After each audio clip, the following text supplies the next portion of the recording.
ಓಂ ಗುರುಭ್ಯೋ ನಮಃ. ಓಂ ಶ್ರೀ ಮಾತ್ರೆ ನಮಃ. ಪದ್ಮಾಸನಸ್ಥಾಂ ವಿಕಸಿತವದನಾಂ ಪದ್ಮಪತ್ರಾಯತಾಕ್ಷೀಂ ಹೇಮಾಭಾಂ ಪೀತವಸ್ತ್ರಾಂ ಕರಕಲಿತಲಸತ್ಯಮಾ ಪದ್ಮಾವರಾಂಗೀಂ ಸರ್ವಾಲಂಕಾರಯುಕ್ತಂ ಸಕಲಾಭಯದಾಂ ಭಕ್ತಾನಾಂ ಭವಾನಿ ಶ್ರೀ ವಿದ್ಯಾಶಾಂತಮೂರ್ತಿಂ ಸಕಲಸುರನುತಾಂ ಸರ್ವಸಂಪತ್ಪ್ರದಾತ್ರೀ ಧ್ಯಾಯೇತ್ ಪರಮಂಬಿಕಾ. ಓಂ ಶ್ರೀ ಮಾತ್ರೆ ನಮಃ. ಎಲ್ಲ ಆತ್ಮಜ್ಯೋತಿಗಳಿಗೂ ಈ 2ನೇ ಶುಕ್ರವಾರದ ವಂದನೆ. ಆ ಮಾತೆ ಎಲ್ರಿಗೂ ಅವರ ಕೋರಿಕೆಗಳನ್ನ ಈಡೇರಿಸಿ ಎಲ್ರನ್ನೂ ಸುಖವಾಗಿ ಇಡ್ಲಿ ಅಂತ ಪ್ರಾರ್ಥನೆ ಮಾಡ್ತಾ ಈ ದಿನದ ಒಂದು ತರಗತಿನ ಪ್ರಾರಂಭ ಮಾಡ್ತಾ ಇದ್ದೀನಿ.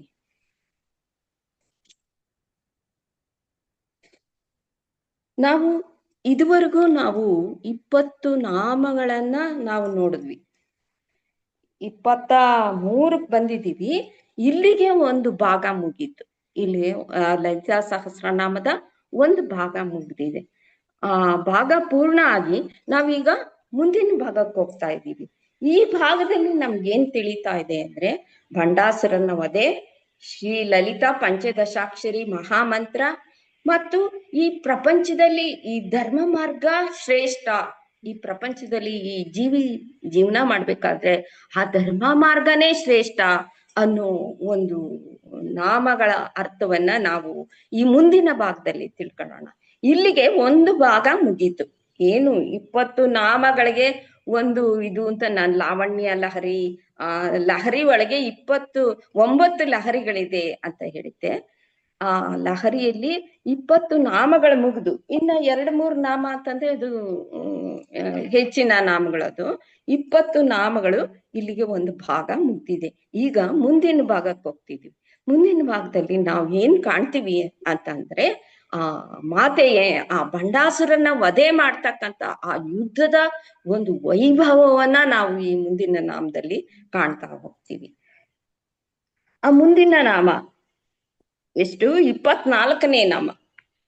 ದೇವರ್ಷಿ ಗಣ ಸಂಘಾತ ಸ್ತೂಯಮಾನಾತ್ಮ ವೈಭವ ಭಂಡಾಸುರ ವಧೋದ್ಯುಕ್ತ ಶಕ್ತಿ ಸೇನಾ ಸಮನ್ವಿತ ಅಂತ ಅಂದ್ಬಿಟ್ಟು ಆ ಮುಂದಿನ ನಾಮ ಇದೆ.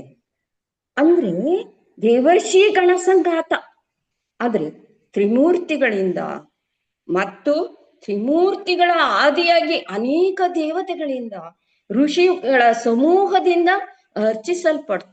ಪಡ್ತಕ್ಕಂಥವಳು, ಆರಾಧಿಸಲ್ಪಡತಕ್ಕಂಥವಳು, ಸ್ತುತಿಸಲ್ಪಡತಕ್ಕಂಥವಳು ಈ ಲಲಿತಾ ಮಹಾದೇವಿ ಅಂತ ಅಂದ್ಬಿಟ್ಟು ಈ ನಾಮದಲ್ಲಿ ಹೇಳ್ತಾ ಇದೆ. ಅಂದ್ರೆ ತ್ರಿಮೂರ್ತಿಗಳು ಕೂಡ, ಅಂತಹ ತ್ರಿಮೂರ್ತಿಗಳು ಕೂಡ ಈ ಮಾತೆನ ಆ ಪರಬ್ರಹ್ಮ ಸ್ವರೂಪಿಣಿ ಅನ್ನೋದು. ಅದಕ್ಕೆ ಆ ತ್ರಿಮೂರ್ತಿಗಳು ಕೂಡ ಆ ಋಷಿಮುನಿಗಳು ಎಲ್ಲರೂ ಸ್ತುತಿಸೋ ಅಂತ ಈ ನಾಮ ಅಂತ ಈ ನಾಮದಲ್ಲಿ ಹೇಳ್ತಾ ಇದೆ. ಅಂದ್ರೆ ಈಗ ನಾವು ಋಷಿಮುನಿಗಳು ಅಂತ ಹೇಳಿದ್ವಿ. ಯಾರನ್ನ ನಾವು ಋಷಿಮುನಿಗಳು ಅಂತ ಹೇಳ್ತೀವಿ ಅಂದ್ರೆ ಅತೀಂದ್ರಿಯವಾದಂತ ದರ್ಶನವನ್ನ ಹೊಂದತಕ್ಕಂಥವ್ರು ಅಂತಂದ್ರೆ ಈ ಮನುಷ್ಯ ಏನ್ ಮಾಡ್ತಾನೆ? ಇಂದ್ರಿಯದ ಮೂಲಕ ಜ್ಞಾನವನ್ನ ಹೊಂದ್ತಾನೆ, ಇಂದ್ರಿಯದ ಮೂಲಕ ಎಲ್ಲನ ದರ್ಶನ ಮಾಡ್ತಾನೆ. ಆ ಮನಸ್ಸು ಅನ್ನೋದು ಏನ್ ಹೇಳುತ್ತೆ, ಆ ಹೇಳಿದಾಗ ಆ ಬುದ್ಧಿಯನ್ನ ತೀರ್ಮಾನ ಮಾಡಿ ಅದ್ರ ಪ್ರಕಾರ ಇವ್ನು ನಡ್ಕೊತಾ ಹೋಗ್ತಾನೆ. ಇದೇನ್ ಮಾಡತ್ತೆ? ಮನಸ್ಸು ಈ ಹೊರಗಿನ ಪ್ರಪಂಚದ ಒಂದು ಇದನ್ನೇ ತಿಳಿಸ್ತಾ ಇರುತ್ತೆ. ಈ ಲೋಕದ ವ್ಯವಹಾರದಲ್ಲೇ ಅದು ಮಗ್ನವಾಗಿ ಅದನ್ನೇ ತಿಳಿಸ್ತಾ ಇರುತ್ತೆ. ಆದ್ರೆ ಋಷಿಗಳ ಮನಸ್ಸು ಅನ್ನೋದು ಆ ತರ ಅಲ್ಲ. ಅವರು ಈ ಇಂದ್ರಿಯಗಳನ್ನೆಲ್ಲ ಮೀರಿರ್ತಾರೆ. ಈ ಇಂದ್ರಿಯಗಳನ್ನ ಅತಿಕ್ರಮಿಸಿ ಅವರು ಅದ್ಭುತವಾದಂತ ಒಂದು ಜ್ಞಾನವನ್ನ ಹೊಂದಿರ್ತಾರೆ. ಅದಕ್ಕಾಗೆ ನೋಡಿ ಏನಾಗತ್ತೆ, ಈ ಸೃಷ್ಟಿ ಆದಾಗ ನಮ್ಗೇನ್ ಬರುತ್ತೆ? ಮೊದಲಿಗೆ ಸೃಷ್ಟಿ ಆದ ತಕ್ಷಣ ನಮ್ಗೆ ಈ ಶಬ್ದ ಅನ್ನೋದು ಹೊರಗ್ ಬರುತ್ತೆ. ಆ ಶಬ್ದವನ್ನ ಗ್ರಹಿಸಿ ಏನ್ ಮಾಡ್ತಾರೆ ಈ ಋಷಿ ಮುನಿಗಳು? ವೇದಾಂತವನ್ನ ಕಂಡುಹಿಡಿತಾರೆ. ಯಾತಕ್ಕೋಸ್ಕರ? ಈ ಲೋಕದ ಒಂದು ಜನಗಳಿಗೆ ಒಂದು ಲೋಕೋಪಕಾರಕ್ಕಾಗಿ ಆ ವೇದಾಂತವನ್ನ ಅವ್ರು ಕಂಡುಹಿಡಿತಾರೆ. ಯಾವ್ದ್ರ ಮೂಲಕ? ಆ ಶಬ್ದದ ಮೂಲಕ ಆ ವೇದಾಂತವನ್ನ ಅವರು ಈ ಲೋಕ ಕಲ್ಯಾಣಾರ್ಥವಾಗಿ ಕೊಡ್ತಾರೆ. ಆ ಶಬ್ದವನ್ನ ಗ್ರಹಿಸಿ ಅದನ್ನ ಅರ್ಥ ಮಾಡ್ಕೊಂಡು ಅದನ್ನ ಈ ಲೋಕ ಕಲ್ಯಾಣಾರ್ಥವಾಗಿ ಕೊಡ್ತಾರೆ. ಅದಕ್ಕೆ ನೋಡಿ ವೇದಾಂತನ ಹೇಳ್ತಾರೆ ಅಪೌರುಷೇಯ ಅಂತ ಹೇಳ್ತಾರೆ ವೇದಾಂತವನ್ನ. ಏನು ಅಪೌರುಷೇಯ ಅಂತ ಅಂದ್ರೆ ಏನಪ್ಪಾ ಅಂತಂದ್ರೆ ಅದು ಯಾರಿಂದಲೂ ರಚಿತವಾದದ್ದಲ್ಲ, ಅದು ಆ ಪರಮಾತ್ಮನಿಂದ ಬಂದದ್ದು. ಆ ಶಬ್ದದ ಮೂಲಕ ಆ ಪರಮಾತ್ಮನಿಂದ ಬಂದಂತಹ ಆ ವೇದವನ್ನ ಋಷಿ ಮುನಿಗಳೇನ್ ಮಾಡ್ತಾರೆ, ಅದನ್ನ ಈ ಲೋಕ ಕಲ್ಯಾಣಾರ್ಥವಾಗಿ ಜನರಿಗೆ ತಿಳಿಯುವಂತ ರೀತಿಲಿ ಅದನ್ನ ಮಾಡಿ ಈ ಜನಗಳಿಗೆ ಅರ್ಪಿಸ್ತಾರೆ. ಅಂತ ಋಷಿ ಮುನಿಗಳಿಂದ ಮತ್ತು ದೇವತೆಗಳು ಅಂತಂದ್ರೆ ಏನ್ ಹೇಳಿ, ದೇವರ ಒಂದು ದೈವತ್ವದ ಒಂದು ಗುಣ ಯಾರಲ್ಲಿದೆಯೋ ಅವ್ರಿಗೆ ದೇವತೆಗಳು ಅಂತ ಕರಿತೀವಿ. ಅಂಥವ್ರಿಂದ ಈ ಮಾತೆ ಅರ್ಚಿಸಲ್ಪಡ್ತಾ ಇದ್ದಾಳೆ ಅಂತಂದ್ರೆ ಅವಳು ಸ್ತುತಿಸಲ್ಪಡ್ತಾ ಇದ್ದಾಳೆ ಅಂತ ಅಂದ್ಬಿಟ್ಟು ಈ ನಾಮ ಹೇಳುತ್ತೆ. ಅದೇ ರೀತಿ ಯಾವ ರೀತಿ ಆ ದೇವತೆಗಳು ಮತ್ತು ಋಷಿ ಮುನಿಗಳು ಈ ಮಾತೆನ ಸ್ತುತಿಸ್ತಾರೋ ಅಂತ ಒಂದು ಪ್ರಕ್ರಿಯೆ ನಮ್ಮಲ್ಲೂ ಕೂಡ ಇದೆ, ಈ ಮನುಷ್ಯನಲ್ಲೂ ಕೂಡ ಇದೆ. ಆದ್ರೆ ಅದು ಅವನ ಗಮನಕ್ಕೆ ಬರ್ತಾ ಇಲ್ಲ. ಅಂತ ಸ್ತುತಿಸೋವಂತೂ ಒಂದು ಪ್ರಕ್ರಿಯೆ ಈ ನಮ್ಮ ಶರೀರದಲ್ಲೂ ಇದೆ, ಆದ್ರೆ ಅದನ್ನ ನಾವು ಗುರ್ತು ಮಾಡ್ಕೊತಾ ಇಲ್ಲ. ಯಾಕೆ ಅಂತಂದ್ರೆ ಈ ಶರೀರ ಅನ್ನೋದು ಯಾರ್ದು? ಆ ಪರಮಾತ್ಮಂದು. ಈ ಶರೀರ ನಾವೇನ್ ಅನ್ಕೊಂಡಿದೀವಿ, ಅಯ್ಯೋ ಈ ಶರೀರ ಅಂದ್ರೆ ನಂದು, ಇದು ನನಗ್ ಸೇರಿದ್ದು, ನಾನು ಎಲ್ಲ ಮಾಡ್ತಾ ಇದ್ದೀನಿ, ನಾನ್ ನಡೀತಾ ಇದ್ದೀನಿ, ನಾನ್ ಕುಡಿತಾ ಇದ್ದೀನಿ, ನಾನ್ ತಿಂತ, ಆದ್ರೆ ಯಾವುದು ನಾನ್ ಮಾಡ್ತಾ ಇಲ್ಲ. ಇಲ್ಲಿ ಮಾಡ್ತಾ ಇರೋದೆಲ್ಲ ಆ ಪರಮಾತ್ಮ.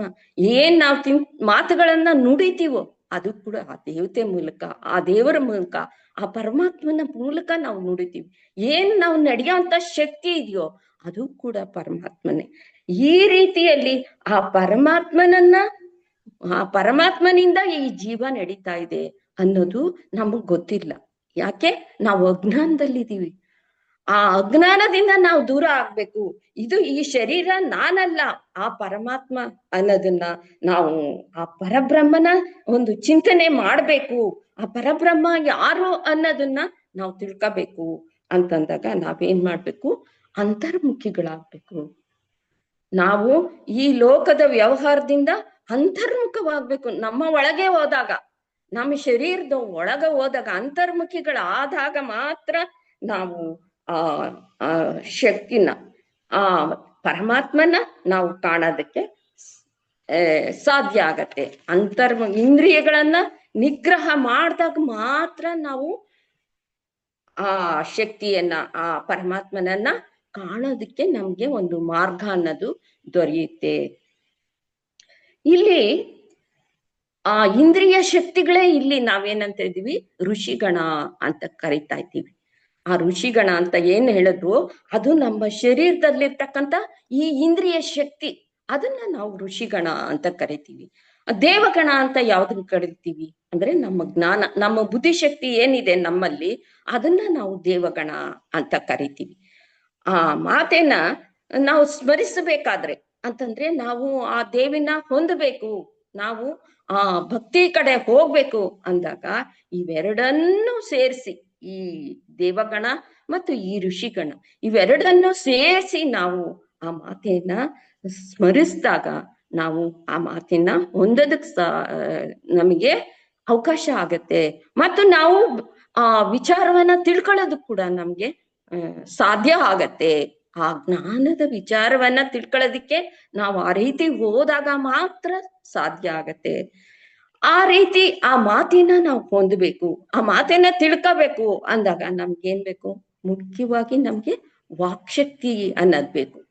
ಆ ವಾಕ್ಶಕ್ತಿಯ ಮೂಲಕ ಆ ಮಾತನ್ನ ನಾವು ಅರಿಬೋದು. ವಾಕ್ಶಕ್ತಿಯಿಂದ ಏನಾಗತ್ತೆ? ಮಂತ್ರ. ಆ ಮಂತ್ರನೇ ಆ ದೇವತೆ, ಮಂತ್ರದಿಂದ ಕೂಡಿರ್ತಾಳೆ ಆ ಮಹಾ ಮಾತೆ ಅನ್ನೋಳು. ಆ ಮಂತ್ರ ಶಕ್ತಿಯಿಂದ ಕೂಡಿರ್ತಾಳೆ. ಆ ಮಂತ್ರನ ನಾವು ಪಠನೆ ಮಾಡಿದಾಗ ಆ ಮಾತನ್ನ ನಾವು ಹೊಂದ್ತೀವಿ. ಅದಕ್ಕೆ ಮುಖ್ಯವಾದದ್ದು ಯಾವುದು ಅಂತಂದ್ರೆ ಈ ವಾಕ್ ಅನ್ನೋದು. ಈ ವಾಕ್ ಅನ್ನೋದು ಆಗಿದೆ, ಯಾವ ರೀತಿ ಆಗಿದೆ ಅಂತಂದ್ರೆ ಇದು ಅಕ್ಷರಗಳ ಒಂದು ಗುಂಪಿನಿಂದ ಈ ವಾಕ್ ಅನ್ನೋದು ಆಗಿದೆ. ಈ ಅಕ್ಷರ ಮಾಲೆಯಲ್ಲಿ ನಾವೇನ್ ನೋಡ್ತೀವಿ, 50 ಅಕ್ಷರಗಳನ್ನು ನಾವು ಕಾಣ್ತೀವಿ ಈ ಅಕ್ಷರ ಮಾಲೆ ಒಳಗೆ. ಇದೆಲ್ಲ ಸೇರಿದಾಗ ಆ ಮಂತ್ರ ಶಕ್ತಿಯಿಂದ ಅದು ಕೂಡ್ಕೊಳತ್ತೆ. ಆ ವಾಕ್ ಅನ್ನೋದು ಮಂತ್ರ ಶಕ್ತಿಯಿಂದ ಕೂಡ್ಕೊಳತ್ತೆ. ಏನು ಇಲ್ಲಿ ಈ ಅಕ್ಷರ ಮಾಲೆ ಒಳಗೆ ಆ ಇಂದ ಅಹಂ ವರೆಗೂ ಇರೋ ಅಂತ ಏನು ಈ ಅಕ್ಷರಗಳಿದೆಯೋ ಅದನ್ನ ನಾವೇನಂತೀವಿ, ದೇವಗಣ ಅಂತ ಕರಿತೀವಿ. ಆ ಅಕ್ಷರಗಳನ್ನ ಆ ಇಂದ ಅಹಂವರೆಗೆ ಇರೋಂತ ಒಂದು ಅಕ್ಷರಗಳನ್ನ ನಾವೇನಂತೀವಿ, ದೇವಗಣ ಅಂತ ಕರಿತೀವಿ. ಆಮೇಲೆ ಕಾಯಿಂದ ಹಾವರೆಗೆ ಹಾವರೆಗೆ ಇರೋಂತ ಅಕ್ಷರಗಳನ್ನ ನಾವೇನಂತ ಕರಿತೀವಿ, ಋಷಿಗಣ ಅಂತ ಕರಿತೀವಿ. ಇನ್ನೊಂದು ಕ್ಷ ಅನ್ನೋ ಅಕ್ಷರ ಇದೆಯಲ್ಲ, ಅದನ್ನ ಸಂಯುಕ್ತಾಕ್ಷರ ಅಂತ ಕರಿತೀವಿ. ಅಂದ್ರೆ ಅಕ್ಷರಗಳ ಮುಖಾಂತರ, ಮಂತ್ರದ ಮೂಲಕ ಈ ಋಷಿಗಣ ಮತ್ತು ಈ ದೇವಗಣಗಳು ಸೇರ್ಕೊಂಡು ಆ ಮಾತೆನ ಸ್ತುತಿ ಮಾಡ್ತಾ ಇದ್ದಾರೆ ಅಂತ ಅಂದ್ಬಿಟ್ಟು ಇಲ್ಲಿ ಹೇಳತ್ತೆ. ನಾವು ಇದರ ಮುಖಾಂತರ, ಈ ಅಕ್ಷರಗಣದ ಮುಖಾಂತರ, ಈ ಮಂತ್ರದ ಮೂಲಕ ನಾವು ಆ ಮಾತೆನ ಸ್ತುತಿ ಮಾಡಿದಾಗ ಏನಾಗುತ್ತೆ, ಆ ಮಾತೆ ನಮ್ಗೆ ಒಲಿತಾಳೆ ಅನ್ನೋದು ಈ ನಾಮದಿಂದ ನಮಗೆ ಕಂಡು ಬರುತ್ತೆ. ದೇವರ್ಷಿಗಣ ಸಂಗಾತ ಸ್ತೂಯಮಾನಾತ್ಮ ವೈಭವ ಅಂತ ಅಂದ್ಬಿಟ್ಟು ಆ ನಾಮದ ಅರ್ಥ ಇದಾಗಿದೆ. ಆ ಅಕ್ಷರಗಳ ಮೂಲಕ, ಮಂತ್ರಗಳ ಮೂಲಕ ನಾವು ಆ ಋಷಿಗಳಂತೆ, ಆ ದೇವರಂತೆ ನಾವು ಆ ಮಾತೆಯನ್ನ ಸ್ತುತಿಸಿದಾಗ ಆ ಮಾತೆ ನಮ್ಗೆ ಒಲಿತಾಳೆ ಅನ್ನೋದು ಈ ನಾಮದ ಅರ್ಥ ಆಯ್ತು. ಅದರಲ್ಲಿ ಬಂಡಾಸುರ ವಧೋದ್ಯುಕ್ತ ಶಕ್ತಿ ಸೇನಾ ಸಮನ್ವಿತ ಅಂತ ಅಂದ್ಬಿಟ್ಟು ಇದು ಅದರ ಭಾಗ. ಇಲ್ಲಿ ಏನ್ ಹೇಳಿದೆ ಅಂತಂದ್ರೆ, ನಾವು ಮಾತೆ ಯಾತಕ್ಕಾಗಿ ಉದ್ಭವಿಸಿದ್ಲು ಅಂತ ಅಂದ್ಬಿಟ್ಟು ನಾವು ಹಿಂದಿನಿಂದ ತಿಳ್ಕೊಂಬಂದ್ವಿ. ಆ ಮಾತೆನ ಬಂಡಾಸುರ ಅನ್ನೋ ರಾಕ್ಷಸನ ಸಂಹಾರ ಮಾಡಕ್ಕೋಸ್ಕರ ದೇವತೆಗಳು ಪ್ರಾರ್ಥನೆ ಮಾಡಿ ದೊಡ್ಡದಾದ ಒಂದು ಅಗ್ನಿಕುಂಡವನ್ನ ನಿರ್ಮಾಣ ಮಾಡಿ ಅದರಿಂದ ಈ ಮಾತೆ ಅವತರಿಸಿದ್ಲು ಅನ್ನೋ ವಿಚಾರ ನಾವು ಹಿಂದಿನಿಂದ ತಿಳ್ಕೊಂಬಂದ್ವಿ. ಆ ರೀತಿ ಅವತರಿಸಿದಂತ ಆ ಮಾತೆ ಆ ಬಂಡಾಸುರನನ್ನ ವಧೆ ಮಾಡಕ್ಕೋಸ್ಕರ, ಅವನನ್ನ ಸಂಹಾರ ಮಾಡಕ್ಕೋಸ್ಕರ ಯಾವ ರೀತಿ ಸೈನ್ಯದಿಂದ, ತನ್ನ ಏನು ಶಕ್ತಿ ಸೈನ್ಯ ಇದೆಯೋ ಅದರಿಂದ ಸನ್ನದ್ಧಳಾಗಿದ್ದಾಳೆ ಅಂತ ಅಂದ್ಬಿಟ್ಟು ಈ ನಾಮದಲ್ಲಿ ತಿಳಿತಾ ಹೋಗ್ತೀವಿ. ಬಂಡಾಸುರ ವಧೋದ್ಯುಕ್ತ ಶಕ್ತಿ ಸೇನಾ ಸಮನ್ವಿತ ಅಂದ್ರೆ ಆ ಬಂಡಾಸುರನನ್ನ ವಧೆ ಮಾಡಕ್ಕೋಸ್ಕರ ಯಾವ ರೀತಿ ತನ್ನ ಶಕ್ತಿ ಸೈನ್ಯದಿಂದ ಸಿದ್ಧಳಾಗಿ ಆ ರಣರಂಗಕ್ಕೆ ಬರ್ತಾ ಇದ್ದಾಳೆ ಅಂತ ಅಂದ್ಬಿಟ್ಟು ನಾವೀಗ ಈ ನಾಮದಿಂದ ತಿಳ್ಕೊತಾ ಇದ್ದೀವಿ. ಅಂದ್ರೆ ಎಲ್ಲಾ ಪ್ರಕ್ರಿಯೆಗಳು ಮುಗ್ದಿರತ್ತೆ. ಅಂದ್ರೆ ಮಾತೆ ಇದರಿಂದ ಅವತರಿಸಿರ್ತಾಳೆ, ಚಿತಗ್ನಿ ಕುಂಡದಿಂದ ಅವತಾರ ಆಗಿರ್ತಾಳೆ. ಮತ್ತೆ ಅವಳನ್ನ ಶ್ರೀಮನ್ ನಗರ ಅಂತ ಅಂದ್ಬಿಟ್ಟು ಈ ದೇವತೆಗಳೆಲ್ಲ ಒಂದು ನಗರವನ್ನ ಸೃಷ್ಟಿ ಮಾಡಿ ಅದರಲ್ಲಿ ಶ್ರೀಮನ್ ಮಾತೆನ ರಾಣಿಯನ್ನಾಗಿ ಅವಳಿಗೆ ಮದ್ವೆ ಕೂಡ ಮಾಡಿ, ಸಂಪ್ರದಾಯದ ಪ್ರಕಾರ ಆಕೆಗೆ ಮದುವೆ ಕೂಡ ಮಾಡಿ ಆ ಸಿಂಹಾಸನಕ್ಕೆ ರಾಣಿಯನ್ನಾಗಿ ಮಾಡಿರ್ತಾರೆ. ಮಾಡ್ಬಿಟ್ಟು ಏನ್ ಮಾಡ್ತಾರೆ, ಇವ್ರು ಉತ್ಸಾಹದಿಂದ ಆ ಶ್ರೀಮನ್ ನಗರದಲ್ಲಿ ಇರ್ತಾರೆ. ಆ ಸಮಯಕ್ಕೆ ಸರಿಯಾಗಿ ಏನಾಗತ್ತೆ, ಈ ನಾರದರು ಅಲ್ಲಿಗೆ ಬರ್ತಾರೆ.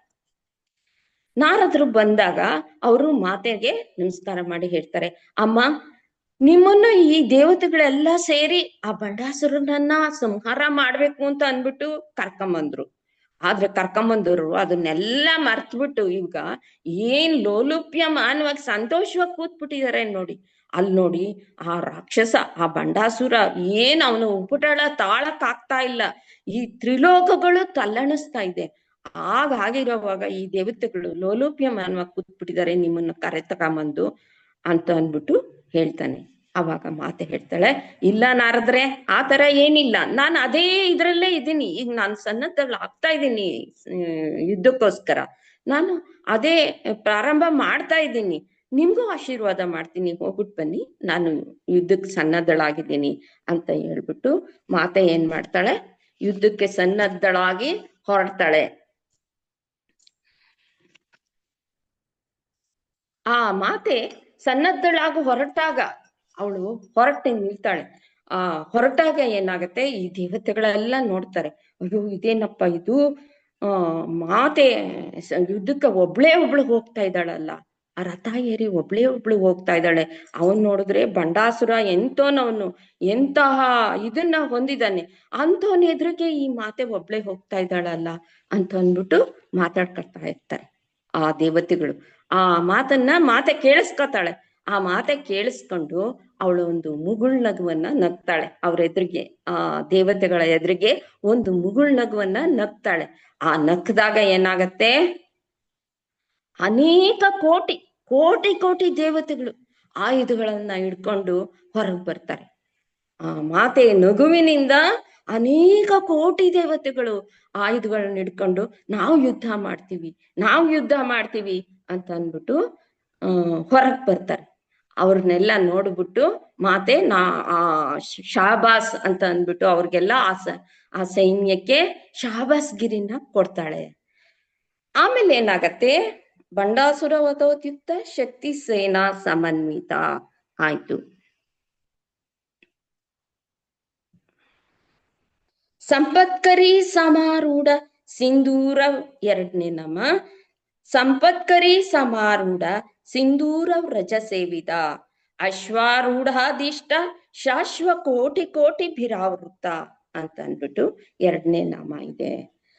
ಅದು ಏನಪ್ಪ ಅಂತಂದ್ರೆ, ಈ ಮಾತೆ ಯಾವಾಗ ಈ ಸೈನ್ಯವನ್ನ ತನ್ನ ಮುಗುಳ್ನಗೆಯಿಂದ ಸೃಷ್ಟಿ ಮಾಡ್ತಾಳೋ ಆಗ ಮುಂದೆ ಬರ್ತಾಳೆ. ಯುದ್ಧಕ್ಕೆ ಮುಂದೆ ಬಂದಾಗ ಆಗೇನಾಗತ್ತೆ, ಈ ಕಡೆ ಪಕ್ಕ ಮತ್ತು ಎಡಗಡೆ ಪಕ್ಕ ಮತ್ತು ಬಲಗಡೆ ಪಕ್ಕ ಇಬ್ಬರು ದೇವತೆಗಳು, ವಿಶೇಷವಾದಂತ ಪ್ರಧಾನವಾದಂತ ದೇವತೆಗಳು ಮತ್ತೆ ಹೊರಗ್ ಬರ್ತಾರೆ.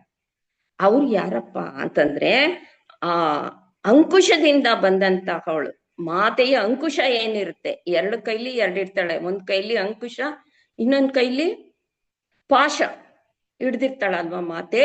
ಆ ಅಂಕುಶದಿಂದ ಒಬ್ಬ ಮಾತೆ, ಪಾಶದಿಂದ ಒಬ್ಬ ಮಾತೆ ಹೊರಗ್ ಬರ್ತಾರೆ.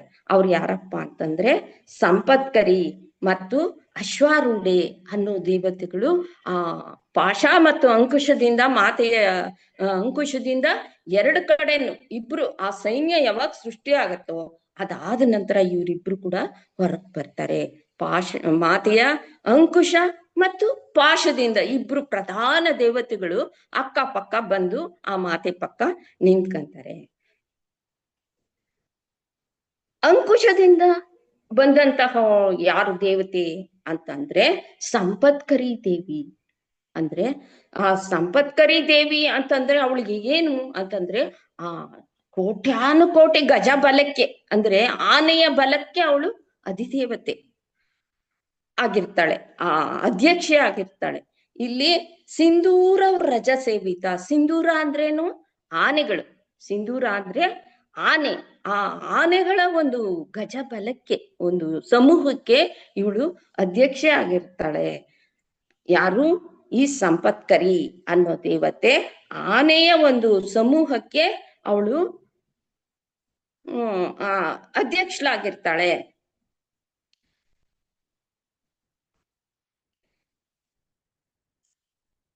ಸಿಂಧೂರ ಅಂತಂದ್ರೆ ಅದೇ ಆನೆಗಳು ಅಂತ ಆಯ್ತು. ಸಂಪತ್ಕರಿ ಸಮಾರೂಢ, ಸಂಪತ್ತು ಅಂತ ಅಂದ್ರೆ ಏನಂತೀವಿ ನಾವು, ಸಂಪತ್ತು ಅಂದಾಗ ಐಶ್ವರ್ಯ ಅಂತ ಹೇಳ್ತೀವಿ. ಆ ಐಶ್ವರ್ಯ ಸ್ವರೂಪನೇ ಮಹಾಲಕ್ಷ್ಮಿ, ಮಹಾಲಕ್ಷ್ಮಿನೇ ಐಶ್ವರ್ಯ ಸಂಪನ್ನಳು. ಆ ಐಶ್ವರ್ಯ ಸಂಪನ್ನಳಾಗಿರ್ತಕ್ಕಂಥ ಆ ಮಹಾಲಕ್ಷ್ಮಿನ ನಾವೆಲ್ಲರೂ ನೋಡಿದೀವಿ. ಈ ಚಿತ್ರಗಳಲ್ಲಿ ನಾವು ನೋಡಿದಾಗ, ಆಕೆಯ ರೂಪವನ್ನ ನಾವು ನೋಡಿದಾಗ, ಮಹಾಲಕ್ಷ್ಮಿ ಅಂತ ನಾವು ನೆನೆಸ್ಕೊಂಡು ಆಕೆಯ ಫೋಟೋವನ್ನು ನಾವು ನೋಡಿದಾಗ ನಮ್ಗೆ ಏನ್ ಕಾಣುತ್ತೆ ಅಂತಂದ್ರೆ, ಆ ಕಡೆ ಒಂದಾನೆ, ಈ ಕಡೆ ಒಂದಾನೆ, ಈ ಪಕ್ಕ ಒಂದಾನೆ, ಈ ಪಕ್ಕ ಒಂದಾನೆ ಇರುವಂತ ಒಂದು ಚಿತ್ರ ನಮ್ಮ ಮನಸ್ಸಿನಲ್ಲಿ ಬರುತ್ತೆ. ಮಹಾಲಕ್ಷ್ಮಿ ಅಂದಾಗ ಆ ಚಿತ್ರಣ ನಮ್ಮ ಮನಸ್ಸಿನಲ್ಲಿ ಬರುತ್ತೆ. ಏನು ಈ ಚಿತ್ರಣದ ವಿಶೇಷ ಏನಪ್ಪ ಅಂತಂದ್ರೆ, ಆ ಎರಡು ಆನೆಗಳು ಇರೋದರ ಸಂಕೇತ ಏನು, ಆ ಚಿತ್ರದ ವಿಶೇಷತೆ ಏನು ಅಂತ ನಾವು ನೋಡಿದಾಗ, ಆ ಮಾತೆ ಅನ್ನೋಳು ಎರಡು ಕಾರ್ಯಗಳನ್ನ ನಿಗ್ರಹಿಸ್ತಾಳೆ ಅಂತ ಅಂದ್ಬಿಟ್ಟು ಇದೆ. ಏನ್ ಆ ಎರಡು ಕಾರ್ಯಗಳು ಅಂತಂದ್ರೆ, ಮಾತೆ ಈ ಜೀವಿಗೆ ಬೇಕಾದಂಥದ್ದನ್ನೆಲ್ಲ ಕೊಡ್ತಾಳೆ. ಅವನಿಗೆ ಎಷ್ಟು ಬೇಕೋ ಅಷ್ಟ ಐಶ್ವರ್ಯನು ಅವನಿಗೆ ಬೇಡ್ತಾನೆ. ನಂಗೆ ಇಷ್ಟ ಐಶ್ವರ್ಯ ಬೇಕು, ನಂಗೆ ಇದು ಬೇಕು ಅಂತ ಬೇಡಿ ಅದು ತಗತಾನೆ. ಅದನ್ನು ಅವಳು ಕೊಡ್ತಾಳೆ.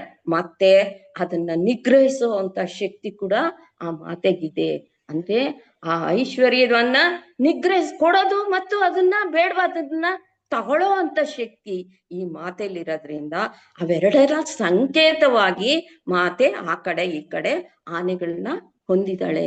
ಆ ಚಿತ್ರಣ ನಮ್ಮ ಮನಸ್ಸಲ್ಲಿ ಬಂದಾಗ ನಾವು ಆ ರೀತಿ ಅದನ್ನ ನಾವು ಅನ್ಕೋಬೇಕಾಗತ್ತೆ. ಅಂದ್ರೆ ಇಲ್ಲಿ ಅಂಕುಶ ಅಂತಿದೆ. ಅಂಕುಶ ಅಂತಂದ್ರೆ ಏನು ಅಂತಂದ್ರೆ ಒಂದು ತಿವಿಯ ಅಂತ ಒಂದು ಉಪಕರಣ, ಸಾಧನ. ಆ ಅಂಕುಶದಿಂದ ಏನ್ ಮಾಡ್ತಾರೆ ಅಂತಂದ್ರೆ ಈ ಆನೆಗಳು ತುಂಬಾ ಮತ್ತ ಅವು ಮುಂದಕ್ಕೆ ಸಾಗಲ್ಲ. ಅವು ಮುಂದಕ್ಕೆ ಸಾಗಿಸ್ಬೇಕು, ಮುಂದಕ್ಕೆ ಹೋಗ್ಬೇಕು ಅಂದಾಗ ಏನ್ ಮಾಡ್ತಾರೆ, ಆ ಅಂಕುಶದಿಂದ ತಿವುದು ತಿವುದು ತಿವುದು ಅದನ್ನ ಮುಂದಕ್ಕೆ ಸಾಗಿಸ್ತಾರೆ. ಅದಕ್ಕೋಸ್ಕರ ಅಂಕುಶನ ಇಟ್ಕೊಂಡಿರ್ತಾರೆ. ಅಂತ ಅಂಕುಶದಿಂದ ಈ ಸಂಪತ್ಕರಿ ದೇವಿ ಏನ್ ಮಾಡ್ತಾಳೆ, ಈ ಐಶ್ವರ್ಯವನ್ನ ಕೊಟ್ಟಿರ್ತಾಳೆ ಮನುಷ್ಯನ್ಗೆ.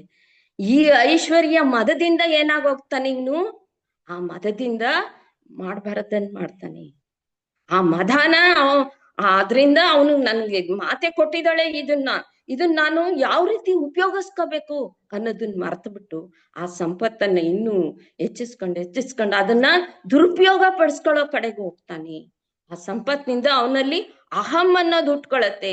ದುರಭ್ಯಾಸಗಳು, ದುಷ್ಟತನ ಅನ್ನೋದು ಹೆಚ್ಚಾಗ್ತಾ ಹೋಗುತ್ತೆ. ಸಂಪತ್ತು ಯಾವಾಗ ಜಾಸ್ತಿ ಆಯ್ತು ಅಜ್ಞಾನದಿಂದ ಅವನಲ್ಲಿ ದುಷ್ಟತನ ಅನ್ನೋದು ಕೂಡ ಹೆಚ್ಚಾಗ್ತಾ ಹೋಗುತ್ತೆ.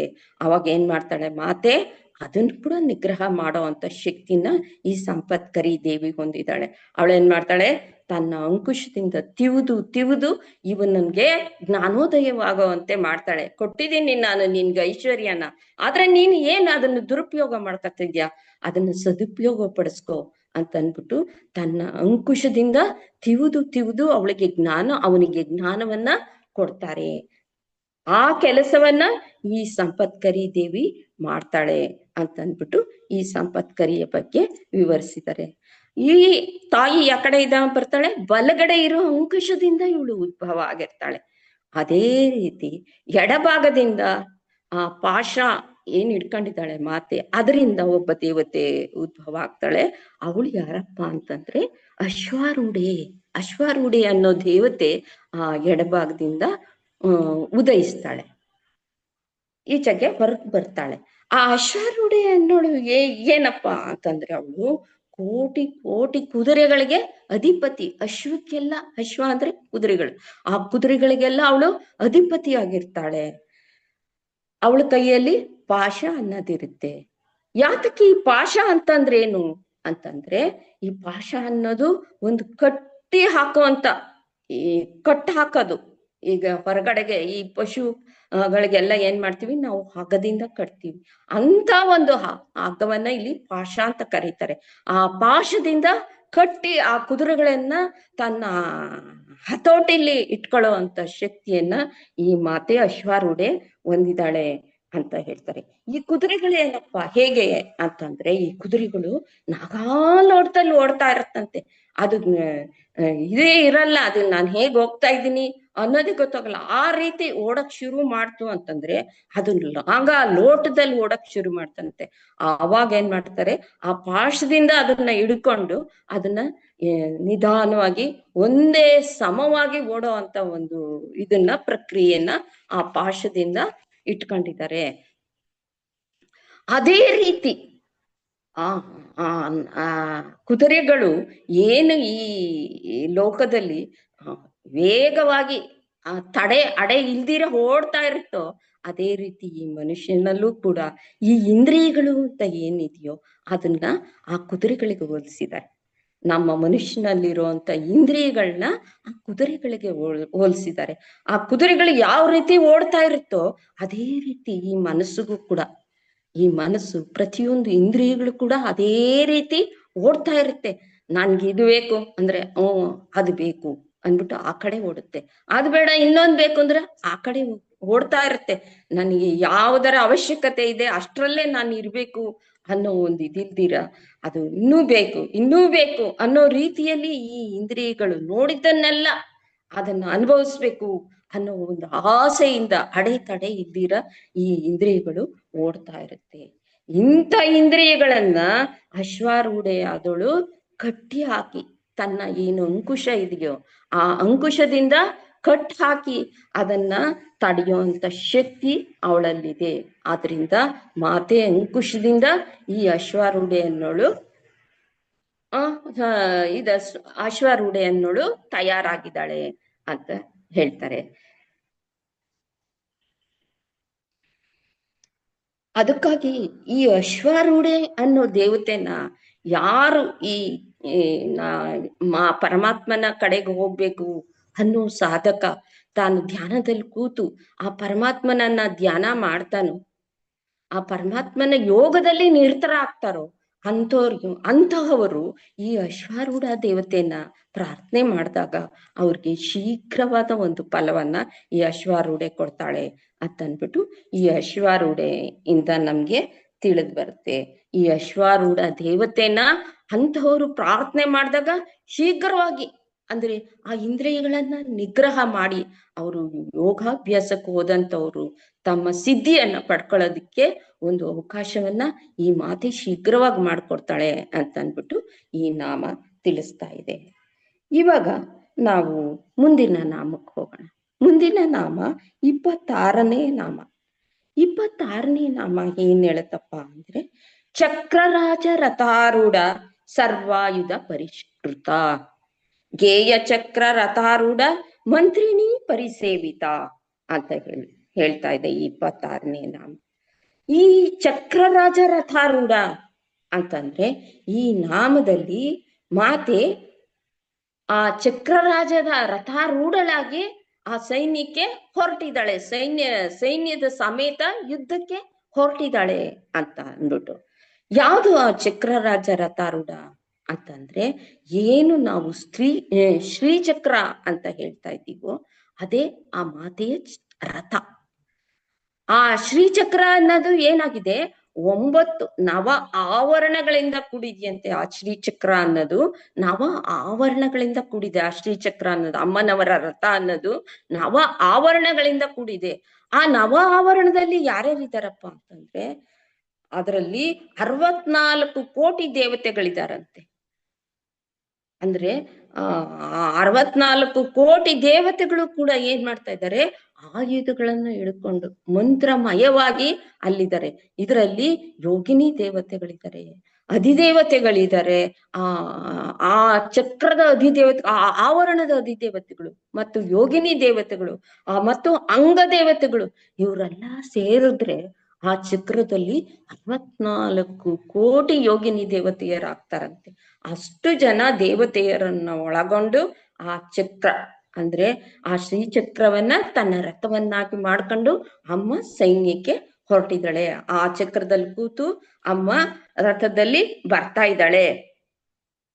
ಹಾಗೆ ಬಂದು ಅವಳು ಯಾವಾಗ ಯುದ್ಧಕ್ಕೆ ರೆಡಿ ಆದ್ಲು, ಆ ಚಕ್ರ ಅಷ್ಟೊಂದು ಆ ಶ್ರೀಚಕ್ರದಲ್ಲಿರ್ತಕ್ಕಂಥ ಸೈನ್ಯದ ಸಮೇತ ಹೊರಟು ಯಾವಾಗ ಅಮ್ಮ ಯುದ್ಧಕ್ಕೆ ಬಂದು ನಿಂತ್ಲು ಆ ರಣರಂಗದಲ್ಲಿ, ಆಗ ರಾಜ ಇದ್ಮೇಲೆ ಮಂತ್ರಿನೂ ಬೇಕಲ್ಲ. ಇಷ್ಟೆಲ್ಲ ಸೈನ್ಯ ಇಟ್ಕೊಂಡು ರಾಜ ಬಂದ, ಆ ರಾಜನ ಜೊತೆಗೆ ಮಂತ್ರಿನೂ ಬೇಕಲ್ವಾ. ರಾಜ ಇದ್ದಾಗ ಮಂತ್ರಿನೂ ಇರ್ಬೇಕಾಗತ್ತೆ. ಆಗೇನಾಗತ್ತೆ, ಚಕ್ರರಾಜ ರಥಾರೂಢ ಸರ್ವಾಯುಧ ಪರಿಷ್ಕೃತ ಗೇಯ ಚಕ್ರ ರಥಾರೂಢ ಮಂತ್ರಿಣಿ ಪರಿಸೇವಿತ ಅಂತಂದ್ರೆ ಎಡಬಲಗಳಲ್ಲಿ ಆ ಮಂತ್ರಿಣಿಗಳು ರಾಜ ಇದ್ಮೇಲೆ ಮಂತ್ರಿನೂ ಬೇಕು ಅಂದಾಗ ಈ ಕಡೆ ಎಡದಲ್ಲಿ ಮತ್ತು ಬಲದಲ್ಲಿ ಆ ಮಂತ್ರಿಣಿಗಳು ಸಿದ್ಧವಾಗ್ತಾರಂತೆ. ಆ ಸಮಯದಲ್ಲಿ ಯಾವಾಗ ಇಷ್ಟೊಂದು ಸೈನ್ಯವನ್ನ ತಗೊಂಡು ಮಾತೆ ರಣರಂಗಕ್ಕೆ ಬಂದ್ಲು, ಆ ತಕ್ಷಣ ಈ ಕಡೆ ಎಡಭಾಗದಲ್ಲಿ ಮತ್ತು ಬಲಭಾಗದಲ್ಲಿ ಈ ಮಂತ್ರಿಣಿಗಳು ಸಿದ್ಧ ಆಗ್ತಾರೆ. ಅಂತ ಮಂತ್ರಿಣಿಗಳು ಯಾರಪ್ಪ ಅಂತಂದ್ರೆ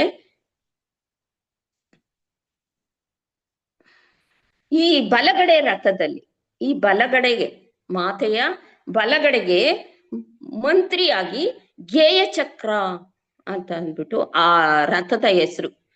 ಬಲಗಡೆಗೆ ಬರ್ತಕ್ಕಂತ ರಥ ಅವಾಗ ಒಂದು ಸೃಷ್ಟಿ ಆಗತ್ತಂತೆ. ತಕ್ಷಣ ಬಲಗಡೆ ಮತ್ತು ಎಡಗಡೆ ಎರಡು ಕಡೆನೂ ಎರಡೆರಡು ರಥ ಸೃಷ್ಟಿ ಆಗತ್ತೆ. ಆ ಸೃಷ್ಟಿಯಾದ ಬಲಗಡೆ ಸೃಷ್ಟಿಯಾದಂತ ರಥ ಗೇಯ ಚಕ್ರ. ಗೇಯ ಚಕ್ರ ರಥಾರೂಢ ಮಂತ್ರಿಣಿ ಪರಿಸೇವಿತ. ಗೇಯ ಅಂತಂದ್ರೆ ಏನಪ್ಪಾ ಅಂತಂದ್ರೆ ನಾದ ಅಂತ ಹೇಳ್ತಾರೆ. ಆ ಗೇಯ ಚಕ್ರಕ್ಕೆ ಅಧಿಪತಿಯಾಗಿ ಯಾರು ಬರ್ತಾರೆ ಅಂತಂದ್ರೆ ಮಂತ್ರಿಣಿ ದೇವಿ, ಅಥವಾ ಆ ಮಂತ್ರಿಣಿ ದೇವಿನ ಶ್ಯಾಮಲಾ ದೇವಿ ಅಂತ ಕೂಡ ಹೇಳ್ತಾರೆ. ಆ ಮಂತ್ರಿಣಿ ದೇವಿ ಅನ್ನೋಳು, ಆ ಶ್ಯಾಮಲಾ ದೇವಿ ಅನ್ನೋಳು ಈ ಬುದ್ಧಿಗೆ ಅಧಿಪತಿ. ಅಂದ್ರೆ ಬುದ್ಧಿ ಅಂದ್ರೆ ಜ್ಞಾನಕ್ಕೆ ಅಧಿಪತಿ ಅವಳು, ಆ ತಾಯಿ. ಆ ಸರ್ವ ವಿದ್ಯೆಗಳಿಗೂ ಇಷ್ಟು ಆ ಜ್ಞಾನಕ್ಕೆ ಅಧಿಪತಿ ಆದ್ರಿಂದ ಅವಳು ಸರ್ವ ವಿದ್ಯೆಗಳಿಗೂ ಅಧಿಪತಿ ಆಗಿದ್ದಾಳೆ.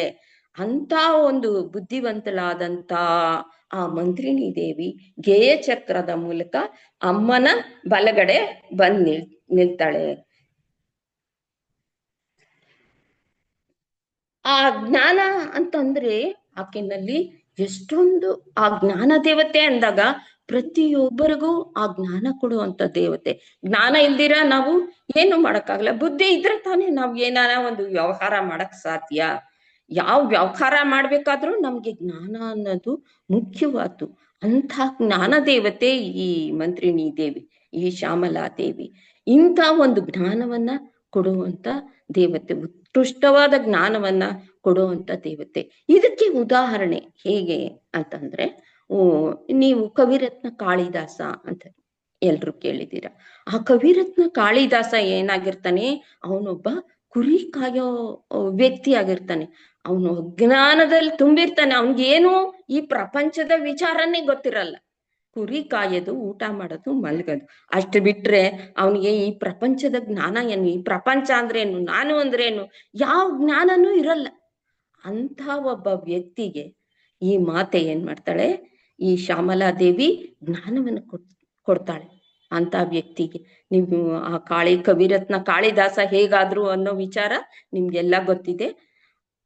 ಅಂತ ಒಬ್ಬ ವ್ಯಕ್ತಿ ಯಾವ ರೀತಿ ಈ ಜ್ಞಾನದ ಮೂಲಕ ಕವಿರತ್ನ ಕಾಳಿದಾಸರಾಗ್ತಾರೋ, ಅದೇ ರೀತಿ ಜ್ಞಾನವನ್ನ ಕೊಡುವಂತ ದೇವತೆ ಈ ಶ್ಯಾಮಲಾ ದೇವಿ, ಈ ಮಂತ್ರಿಣಿ ದೇವಿ ಅಂತನ್ಬಿಟ್ಟು ಹೇಳ್ತಾರೆ. ಇವಳು ಈ ಮಾತೆಯ ಬಲಭಾಗದಲ್ಲಿ ಗೇಯ ಚಕ್ರದಲ್ಲಿ ಕುಳಿತಿದ್ದಾಳೆ. ಗೇಯ ಚಕ್ರ ಅಂತಂದ್ರೆ ಒಂದು ನಾದವನ್ನ ಕೊಡುವಂತ, ಒಂದು ಶಬ್ದವನ್ನ ಕೊಡುವಂತ ಒಂದು ಚಕ್ರ. ಇದು ನಾದ, ಅಕ್ಷರ, ಶುದ್ಧ ಸ್ಥಾಯಿ, ಸ್ವರ, ಇಂಥವಕ್ಕೆಲ್ಲ ಒಂದು ಈ ಅಕ್ಷರಗಳಿಂದ ಕೂಡಿರ್ತಕ್ಕಂಥ ಸರ್ವ ವಿದ್ಯೆಗೂ ಮೂಲವಾದವಳು ಈ ಮಾತೆ ಅಂತ ಅಂದ್ಬಿಟ್ಟು ಹೇಳ್ತಾರೆ. ಯಾರು? ಈ ಶ್ಯಾಮಲಾ ದೇವಿ. ಇನ್ನು ಎಡಬದಿಯಲ್ಲಿ, ಮಾತೆಯ ಎಡಬದಿಯಲ್ಲಿ ಒಂದು ಚಕ್ರ ರಥ ಅನ್ನೋದು ರೆಡಿ ಆಗತ್ತೆ. ಬಲಬದಿಗೆ ಶ್ಯಾಮಲಾ ದೇವಿ ಅಥವಾ ಮಂತ್ರಿಣಿ ದೇವಿ ಆಯ್ತು, ಗೇಯ ಚಕ್ರ ಆಯ್ತು. ಎಡಭಾಗಕ್ಕೆ ಒಂದು ರಥ ಸಿದ್ಧವಾಗತ್ತೆ. ತಕ್ಷಣ ಇವಳು ಯುದ್ಧಕ್ಕೆ ಹೊರಡ ತಕ್ಷಣ ಮಾತೆಯ ಎಡಭಾಗಕ್ಕೆ ಒಂದು ರಥ ಸಿದ್ಧ ಆಗತ್ತೆ. ಅದ್ ಯಾವ್ದಪ್ಪ ಅಂತಂದ್ರೆ ಕಿರಿಚಕ್ರ ಅಂತ ಹೇಳ್ತಾರೆ. ಈ ಕಿರಿಚಕ್ರಕ್ಕೆ ಅಧಿದೇವತೆ ಯಾರಪ್ಪ ಅಂತಂದ್ರೆ ವಾರಾಹಿ ಅನ್ನೋ ದೇವತೆ ಈ ರಥಕ್ಕೆ ಅಧಿದೇವತೆ ಆಗ್ತಾಳಂತೆ. ವಾರಾಹಿ ದೇವತೆ. ಈ ದೇವತೆ ವಿಶೇಷತೆ ಏನಪ್ಪಾ ಅಂತಂದ್ರೆ, ಈ ರಥದ ವಿಶೇಷತೆ, ಇದು ಮಾತೆಯದು 9 ಆವರಣಗಳಿಂದ ಕೂಡಿರುತ್ತೆ. ಈ ಮಾತೆಯ ರಥ 5 ಆವರಣಗಳಿಂದ ಕೂಡಿದ್ಯಂತೆ ಇದು. ಆಮೇಲೆ ಈಕೆಯ ವಿಶೇಷತೆ ಏನಪ್ಪಾ ಅಂತಂದಾಗ, ಈಕೆ ಒಂದು ಕೈಲಿ ನೇಗಿಲಿ ಇಟ್ಕೊಂಡಿದ್ದಾಳಂತೆ, ಇನ್ನೊಂದು ಕೈಲಿ ಸೌಟ್ ಇಟ್ಕೊಂಡಿದ್ದಾಳಂತೆ. ಇದೇ ಈಕೆಯ ಒಂದು ವಿಶೇಷತೆ ಅಂತ ಹೇಳ್ತಾರೆ. ಏನು ಈ ನೇಗಿಲು ಅಂತಂದ್ರೆ ಏನು ಅಂತಂದ್ರೆ, ಈ ನೇಗಿಲು ಅಂತಂದ್ರೆ ಈ ಭೂಮಿಯನ್ನೆಲ್ಲ ಒಂದು ಹದ ಮಾಡಿ ಒಂದು ಹಂತಕ್ಕೆ ತಂದು ಅದರಲ್ಲಿ ಒಂದು ಬೆಳೆನ ಬೆಳಿತಾರೆ. ಆಹಾರದ ಒಂದು ನಾವೇನ್ ತಿಂತೀವೋ ಅಂತ ಆಹಾರವನ್ನ ಅದನ್ನ ಬೆಳಿತಾರೆ. ಆ ಬೆಳೆದ ಮೇಲೆ ಯಾವ್ದ್ರಿಂದ, ಆ ನೇಗಿಲಿನಿಂದ, ನೇಗಿಲು ಅಂತ ಏನ್ ಇಟ್ಕೊಂಡಿದ್ದಾಳೋ ಒಂದ್ ಕೈಲಿ, ಆ ನೇಗಿಲಿನಿಂದ ಭೂಮಿಯನ್ನ ಹದ ಮಾಡುವಂತ ಒಂದು ಉಪಕರಣ ಆ ನೇಗಿಲು. ಆ ಭೂಮಿಯನ್ನ ಹದ ಮಾಡಿ ಅದರಿಂದ ಆಹಾರವನ್ನ ಬೆಳೀತಾರೆ. ಆ ಬೆಳೆದಿದ್ದ ಆಹಾರವನ್ನ ತಯಾರು ಮಾಡೋದಿಕ್ಕೆ ಏನ್ ಬೇಕು? ಸೌಟು ಬೇಕು. ಆ ಸೌಟ್ನಿಂದ ನಾವೇನ್ ಮಾಡ್ತೀವಿ? ಅನ್ನ ಮಾಡ್ಬೇಕಾರೆ, ಎಲ್ಲ ಮಾಡ್ಬೇಕಾರೆ ಆ ಸೌಟನ್ನ ನಾವು ಉಪಯೋಗಿಸಿ ನಾವು ಕೈ ಇಟ್ಬಿಟ್ಟು ಅನ್ನನ ನೋಡಕ್ಕಾಗತ್ತಾ? ಇಲ್ಲ. ಆ ಸೌಟ್ನಿಂದ ತಾನೇ. ಆ ಸೌಟ್ನ ಉದಾಹರಣೆಯಾಗಿ ಕೊಟ್ಟಿದ್ದಾರೆ. ಎರಡು ಕೈಯಲ್ಲಿ ಎರಡು ವಸ್ತುಗಳನ್ನ ಇಟ್ಕೊಂಡಿದ್ದಾಳೆ. ಅದಕ್ಕೆ ಇವಳ ಸ್ವರೂಪವನ್ನ ಯಾರಿಗೂ ಹೋಲಿಸಿದ್ದಾರೆ? ಅನ್ನಪೂರ್ಣೇಶ್ವರಿಗೆ ಹೋಲಿಸಿದರೆ. ಇವಳ ಸ್ವರೂಪವನ್ನ, ಆಹಾರವನ್ನ ಉತ್ಪತ್ತಿ ಮಾಡೋಳು ಅವಳೆ, ಮತ್ತೆ ಆಹಾರವನ್ನ ತಯಾರು ಮಾಡೋಳು ಅವಳೆ. ಆದ್ರಿಂದ ಈಕೆನ ಅನ್ನಪೂರ್ಣೇಶ್ವರಿ ಅಂತ ಕರೀತಾರೆ. ಅಂತಂದ್ರೆ ಆ ಸೃಷ್ಟಿ ಒಳಗೆ ಆಕೆ ಏನ್ ಮಾಡಿದಾಳೆ? ಈ ಜೀವಿಗೆ ಹಸಿವನ್ನ ನೀಗಿಸಿ ಈ ಶಕ್ತಿಯನ್ನ, ಈ ಶರೀರಕ್ಕೊಂದ್ ಶಕ್ತಿ, ಆ ಆಹಾರ ಇಲ್ಲದೆ ಇದ್ರೆ ಶಕ್ತಿ ಬರದೇ ಇಲ್ವಲ್ಲ. ಈ ಶಕ್ತಿಯನ್ನ ಕೊಡುವಂತ ಒಬ್ಬ ತಾಯಿ, ಹಸಿವನ್ನ ನೀಗಿಸಿ ಆ ಶಕ್ತಿಯನ್ನ ಕೊಡುವಂತ ತಾಯಿ ಆ ಮಾತೆ ಆಗಿದ್ದಾಳೆ. ಯಾರು? ಈ ವಾರಾಹಿ ದೇವಿ ಅನ್ನೋ ದೇವತೆ ಆ ಮಾತೆ ಆಗಿದ್ದಾಳೆ. ಇವಳನ್ನ ಅನ್ನಪೂರ್ಣೇಶ್ವರಿಯ ಸ್ವರೂಪದಲ್ಲಿ ನಾವು ಕಾಣ್ತೀವಿ. ಅನ್ನಪೂರ್ಣೇಶ್ವರಿಯೇ ವಾರಾಹಿ. ಆಮೇಲೆ ನಮ್ಮ ಚೈತನ್ಯದಲ್ಲಿ ಏನೇನ್ ಕ್ರಿಯೆಗಳು ನಡೆಯಿತು ಈ ಶರೀರದಲ್ಲಿ, ನಾವು ಪ್ರತಿಯೊಂದು ಕ್ರಿಯೆನೂ ನಡೀತಾ ಹೋಗುತ್ತೆ. ಜೀರ್ಣ ಶಕ್ತಿ, ಮತ್ತೆ ನಾವು ಏನೇನು ಎಲ್ಲ ಕೆಲಸಗಳನ್ನ ಮಾಡ್ತಾ ಇದ್ದೀವೋ ಅದೆಲ್ಲ ಯಾರಿಂದ ಮಾಡ್ತಿದ್ದೀವಿ? ಯಾವ ಶಕ್ತಿಯಿಂದ ಮಾಡ್ತಿದ್ದೀವಿ ಅಂತಂದ್ರೆ ಆ ಕ್ರಿಯಾಶಕ್ತಿಗೆ ಈ ಮುಖ್ಯಸ್ಥನೇ ಈ ವಾರಾಹಿ ದೇವಿ. ಆ ವಾರಾಹಿ ದೇವಿನ ನಾವು ಯಾವಾಗ್ಲೂ ಸ್ಮರಿಸ್ತಾ ಇರ್ಬೇಕು. ಅಂದ್ರೆ ನಮ್ಮ ಒಂದು ಉತ್ತಮವಾದಂತ ಶಕ್ತಿ, ಈ ಕ್ರಿಯಾಶಕ್ತಿ ಏನಿದೆ ಅನ್ನೋದು, ಈ ಶರೀರಕ್ಕೆ ಶಕ್ತಿನೇ ಇಲ್ಲದೆ ಇದ್ರೆ ನಾವಿನ್ನೇನು ಯಾವ ಚಿಂತನೆನೂ ಮಾಡಕ್ಕಾಗಲ್ಲ, ಎಲ್ಲೂ ನಾವ್ ಏನನ್ನೂ ಕೆಲ್ಸನೂ ಮಾಡಕ್ಕಾಗಲ್ಲ, ಯಾವ್ದು ಮಾಡಕ್ಕಾಗಲ್ಲ ಅಲ್ವಾ. ಅಂತ ಒಂದು ಕ್ರಿಯಾಶಕ್ತಿಯನ್ನ, ಒಂದು ಶಕ್ತಿಯನ್ನ ಕೊಡುವಂತಳು ಈ ವಾರಾಹಿ. ಆದ್ರಿಂದ ಆ ಮಾತಿನ ನಾವು ಧ್ಯಾನ ಮಾಡ್ಬೇಕು, ಸ್ಮರಿಸ್ಬೇಕು. ಅಂತ ಮಾತನ್ನ ನಾವು ಸ್ಮರಿಸೋಣ. ಆ ಮಾತೆಗೆ ನಾವು ನಮಸ್ಕಾರ ಮಾಡ್ಕೊಳ್ಳೋಣ. ಹೇಗೆ ಈ ಮಾತೆ ಕ್ರಿಯಾಶಕ್ತಿಗೆ ಈ ವಾರಾಹಿ ದೇವಸ್ಥಿ ಮುಖ್ಯ ಆಗಿದ್ದಾಳೋ, ಅದೇ ರೀತಿ ಈ ಜ್ಞಾನ ಶಕ್ತಿಗೆ ಯಾರು ಮುಖ್ಯಸ್ಥಳು ಅಂತ ಹೇಳಿದ್ವಿ? ಜ್ಞಾನ ಕೊಡಕ್ಕೆ ಆ ಕಾಳಿದಾಸರಿಗೆ ಇದ್ ಕೊಟ್ಲು ಅಂತ ಹೇಳಿದ್ನಲ್ಲ, ಅದು ಶ್ಯಾಮಲಾದೇವಿ. ಆ ಶ್ಯಾಮಲಾದೇವಿ ಜ್ಞಾನ ಶಕ್ತಿಗೆ ಮುಖ್ಯಸ್ಥಳು. ಈ ಕ್ರಿಯಾಶಕ್ತಿಗೆ ನಾವ್ ಏನೇ ಒಂದ್ ಕೆಲಸ ಮಾಡೋದಿಕ್ಕೆ ಮುಖ್ಯಸ್ಥಳು ಯಾರು? ಈ ವಾರಾಹದೇವಿ. ಹಾಗೆ ಇಚ್ಛಾಶಕ್ತಿಗೆ, ನಮ್ಮಲ್ಲಿ ಹುಟ್ಟಿರ್ತಕ್ಕಂತ ಒಂದು ಇಚ್ಛೆಗೆ, ಅದಕ್ಕೆ ಯಾರಪ್ಪ ಮುಖ್ಯಸ್ಥಳು ಅಂದ್ರೆ ಆ ದೇವಿ, ಆ ಲಲಿತಾ ಮಾತೆ. ಆ ಈ ಮೂರು ಕ್ರಿಯೆಗಳನ್ನ ನಡೆಸ್ತಾ ಇರೋರು ಯಾರು? ಆ ಲಲಿತಾ ಮಾತನ್ನೇ. ಆ ಮೂರು ಸ್ವರೂಪದಲ್ಲಿ ವಾರಾಹಿಯಾಗಿ, ಶ್ಯಾಮಲೆಯಾಗಿ, ಲಲಿತೆಯಾಗಿ, ಈ ಮೂರು ಶಕ್ತಿಗಳಾಗಿ ಈ ಮೂರು ಕ್ರಿಯೆಗಳನ್ನ ನಡೆಸ್ತಾ ಇದ್ದಾಳೆ. ಆ ರೂಪದಿಂದ ಈ ಮೂರು ಕ್ರಿಯೆಗಳನ್ನ ಈ ಶ್ಯಾಮಲಾದೇವಿ ನಡೆಸ್ತಾ ಇದ್ದಾಳೆ ಅಂತ ಅಂದ್ಬಿಟ್ಟು ಈ ನಾಮದಿಂದ ನಾವು ತಿಳ್ಕೊಂಡ್ವಿ. ಈ ಲಲಿತಾ ಸಹಸ್ರನಾಮನ ನಾವು ನೋಡ್ತಾ ಇದ್ರೆ ಏನ್ ಅನಿಸ್ತಾ ಇದೆ ಅಂತಂದ್ರೆ, ಈ ಆ ಬಂಡಾಸುರನ ಸಂಹಾರಕ್ಕೆ ಹೋದಂತ ಲೀಲಾ ವೈಭವ ಅದು ಹೇಗೆ ಹೊರಡ್ತಾ ಇದ್ದಾಳೆ ಅಂತಂದ್ರೆ, ಈ ಎಡಬಲಗಳಲ್ಲಿ ಈ ಯಾರಿದ್ದಾರೆ? ಸಂಪತ್ಕರಿ ಮತ್ತು ಅಶ್ವಾರೂಢ ಇದ್ದಾರೆ. ಈ ಮಾತೆಯ ರಥಗಳು, ಈ ರಥದ ಎಡಬಲಗಳಲ್ಲಿ ಯಾವ್ಯಾವ ರಥ ಇದೆ? ವಾರಾಹಿ ಮತ್ತು ಅಶ್ವಾರೂಢ ರಥಗಳಿದೆ. ಮತ್ತೆ ತಮ್ಮ ಜೊತೆ ಯಾವ್ಯಾರಿದ್ದಾರೆ? 64 ಕೋಟಿ ಆಯುಧದಿಂದ ಕೂಡಿರ್ತಕ್ಕಂಥ ಅಂಗ ದೇವತೆಗಳು ಇದ್ದಾರೆ. ಈ ರೀತಿ ಆ ಚಕ್ರ ರಥಾರೂಢಳಾಗಿ ಅಮ್ಮ ಯುದ್ಧಕ್ಕೆ ಹೊರಡ್ತಾಳೆ. ಆ ಯುದ್ಧಕ್ಕೆ ಹೊರಟಾಗ ಏನಾಗತ್ತೆ? ಯುದ್ಧಕ್ಕೆ ಹೊರಟು ಅಲ್ಲಿ ನಿಲ್ತಾಳೆ. ಒಂದ್ ಕಡೆ ಒಂದು ತನ್ನ ಸೈನ್ಯದೊಡನೆ ನಿಲ್ತಾಳೆ. ನಿಂತಾಗ ಏನಾಗತ್ತೆ? ಅವಳ ಸುತ್ತಲೂ ಒಂದು ಪ್ರಾಕಾರ ಅನ್ನೋದು ಏರ್ಪಡುತ್ತೆ. ಇಷ್ಟು ಗಜಬಲ, ಆಮೇಲೆ ಕುದುರೆ ಬಲ, ಇವುಗಳೆಲ್ಲವನ್ನು ಹೊಂದಿ ಆ ರಥಾರೂಢಳಾಗಿ ಒಂದ್ ಕಡೆ ನಿಂತಾಗ ಅವಳ ಸುತ್ತಲೂ ಏನಾಗುತ್ತೆ? ಒಂದು ಪ್ರಾಕಾರ ಅನ್ನೋದು ಏರ್ಪಡುತ್ತೆ. ಪ್ರಾಕಾರ ಅಂದ್ರೆ ಸುತ್ತಲೂ ಒಂದು ಕಾಂಪೌಂಡ್ ಅಂತ ಏನ್ ಹೇಳ್ತೀವೋ ಆ ತರ ಇರುತ್ತೆ. ಅದು ಹೇಗಿರುತ್ತಂತೆ ಆ ಕಾಂಪೌಂಡು? ಜ್ವಾಲಾಮಾಲಿನಿ ಕಾಕ್ಷಿಪ್ತ ವಹ್ನಿ ಪ್ರಾಕಾರ ಮಧ್ಯಗ ಅಂತ ಇದೆ ನೋಡಿ. ಇಲ್ಲಿ ಜ್ವಾಲಾಮಾಲಿನಿ ಕಾಕ್ಷಿಪ್ತ ವಹ್ನಿ ಪ್ರಾಕಾರ ಮಧ್ಯಗ.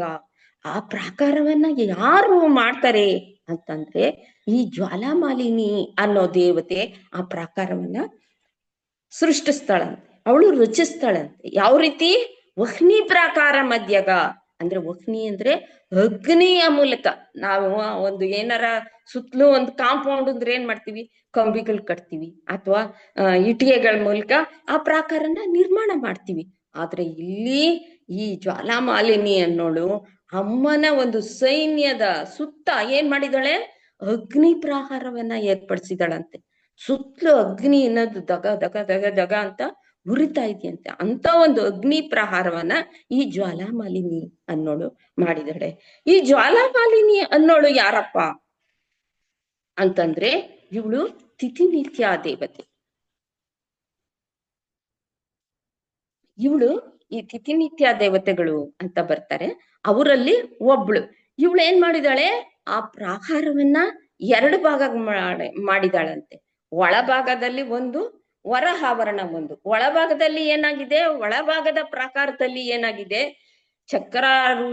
ರೂಢ ರಥದಲ್ಲಿರ್ತಕ್ಕಂಥ ಅಮ್ಮ ಸಂಪತ್ಕರಿ ದೇವಿ, ವಾರಾಹಿ ದೇವಿ, ಶ್ಯಾಮಲಾ ದೇವಿ, ಅಶ್ವಾರೂಢ ದೇವಿ ಮತ್ತು ಅಂಗದೇವತೆಗಳು, ಸಾವಿರಾರು ಅಂಗದೇವತೆಗಳು ಕೂಡಿರೋ ಅಂತ ಒಂದು ವಿಸ್ತೀರ್ಣವನ್ನ ಒಂದು ಇದು ಆವರಣವನ್ನಾಗಿ ಮಾಡಿದಾಳೆ. ಒಂದು ಒಳ ಆವರಣವನ್ನ ನಿರ್ಮಾಣ ಮಾಡಿದಾಳೆ. ಆಮೇಲೆ ಹೊರ ಆವರಣದಲ್ಲಿ ಸೈನಿಕರು, ಕೋಟ್ಯಾನು ಕೋಟಿ ಸೈನಿಕರು ಇರುವಂತ ಒಂದು ಹೊರ ಆವರಣ, ಎರಡು ಆವರಣಗಳನ್ನ ಆಕೆ ನಿರ್ಮಾಣ ಮಾಡಿ ಯುದ್ಧಕ್ಕೆ ಆಯುಧಗಳ ಜೊತೆ ಆ ಸೈನ್ಯಾಧಿಕಾರಿಗಳೆಲ್ಲ ಆಯುಧಗಳ ಜೊತೆ ಯುದ್ಧಕ್ಕೆ ಸನ್ನದ್ಧರಾಗಿ ನಿಂತಿದಾರಂತೆ, ಕಾಯ್ತಾ ಇದ್ದಾರಂತೆ. ಇವರು ಈ ತಿಥಿ ದೇವತೆಗಳನ್ನ ನಾವು ಎಲ್ಲಿ ಕಾಣ್ತೀವಿ? ನಾನು ಈಗ ಹೇಳ್ದೆ, ಈ ಜ್ವಾಲಾಮಾಲಿನಿ ಅನ್ನೋಳು ಒಬ್ಬ ತಿಥಿನಿತ್ಯ ದೇವಿ ಅಂತ ಅನ್ಬಿಟ್ಟು ಹೇಳಿದೆ.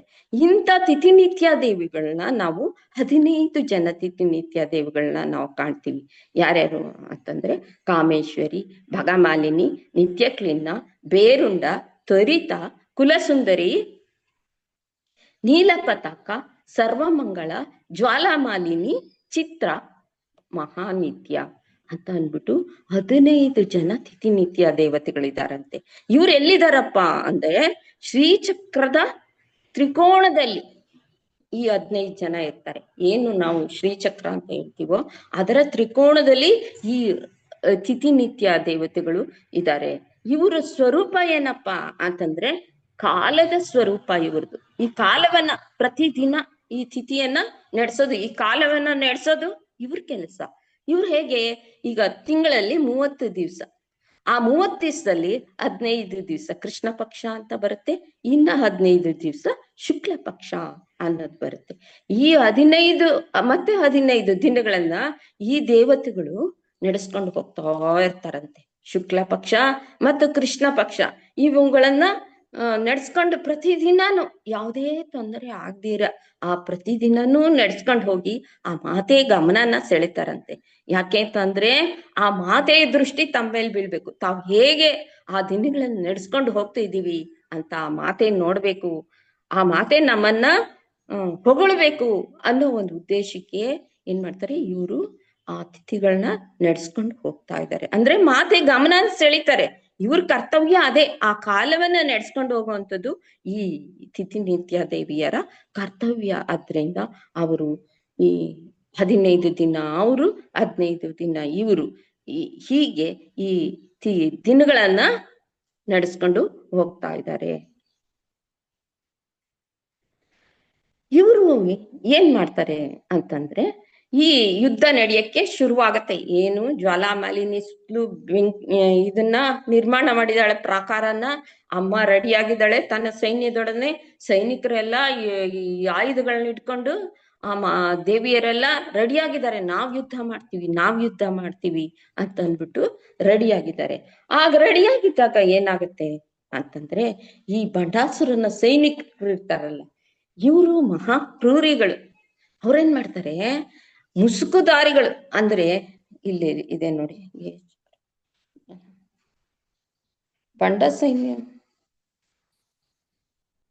ಅಂದ್ರೆ ಅವ್ರೇನ್ ಮಾಡ್ತಾರೆ, ಈ ಕಪ್ಪು ಬಟ್ಟೆಗಳನ್ನ ಧರಿಸ್ಕೊಂಡ್ಬಿಡ್ತಾರೆ, ಮುಖಕ್ಕೆ ಮುಸುಕು ಹಾಕೊಂಡ್ಬಿಟ್ಟು ಆ ಸೈನ್ಯದ ಮೇಲೆ, ಅಮ್ಮನ ಸೈನ್ಯದ ಮೇಲೆ, ಯಾವಾಗ ರಾತ್ರಿ ಆಗಿರುತ್ತೆ, ಇವರು ಇನ್ನು ಯುದ್ಧ ಮಾಡಿರಲ್ಲ, ಹಗಲು ಯುದ್ಧ ಮಾಡೋಣ ಅಂತ ಅಂದ್ಬಿಟ್ಟು ಅಮ್ಮ ಎಲ್ಲ ರೆಡಿ ಮಾಡ್ಕೊಂಡು ಮಾತೆ ರೆಡಿ ಆಗಿರ್ತಾಳೆ. ಅಂತ ಸಮಯವನ್ನ ನೋಡ್ಕೊಂಡು ಆ ಬಂಡಾಸುರನ ಸೈನಿಕರು ಏನ್ ಮಾಡ್ತಾರೆ, ಈ ಕಪ್ಪು ಮುಸುಕುಗಳನ್ನ ಹಾಕೊಂಡು ಗುರ್ತಿಡಿಬಾರ್ದು ಯಾರನ್ನು, ಆ ರೀತಿ ಕಪ್ಪು ಮುಸುಕುಧಾರಿಗಳಾಗಿ ಬಂದು ಈ ಮಾತೆಯ ಸೈನ್ಯದ ಮೇಲೆ ಹೋರಾಡಕ್ಕೆ ಬರ್ತಾರೆ. ಹಿಂದಿನಿಂದ ಬರ್ತಾರೆ ಅವರು, ಅದು ಮುಂದಿನಿಂದನೂ ಅಲ್ಲ, ಹಿಂದಿನಿಂದ ಬರ್ತಾರೆ.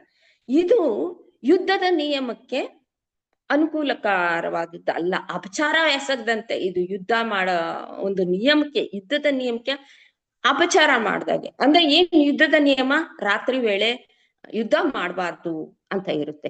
ಅಂಥದ್ದು ರಾತ್ರಿ ವೇಳೆ ಅವ್ರನ್ನ ಮುಸುಕು ಹಾಕೊಂಡು ಕಪ್ಪು ಮುಸುಕುಧಾರಿಗಳಾಗಿ ಹಿಂದಿಂದ ಬಂದು ಈ ಮಾತೆ ಸೈನ್ಯವನ್ನ ಅಟ್ಯಾಕ್ ಮಾಡ್ತಾರಂತೆ, ಇವ್ರ ಮೇಲೆ ಎರಗ್ತಾರಂತೆ.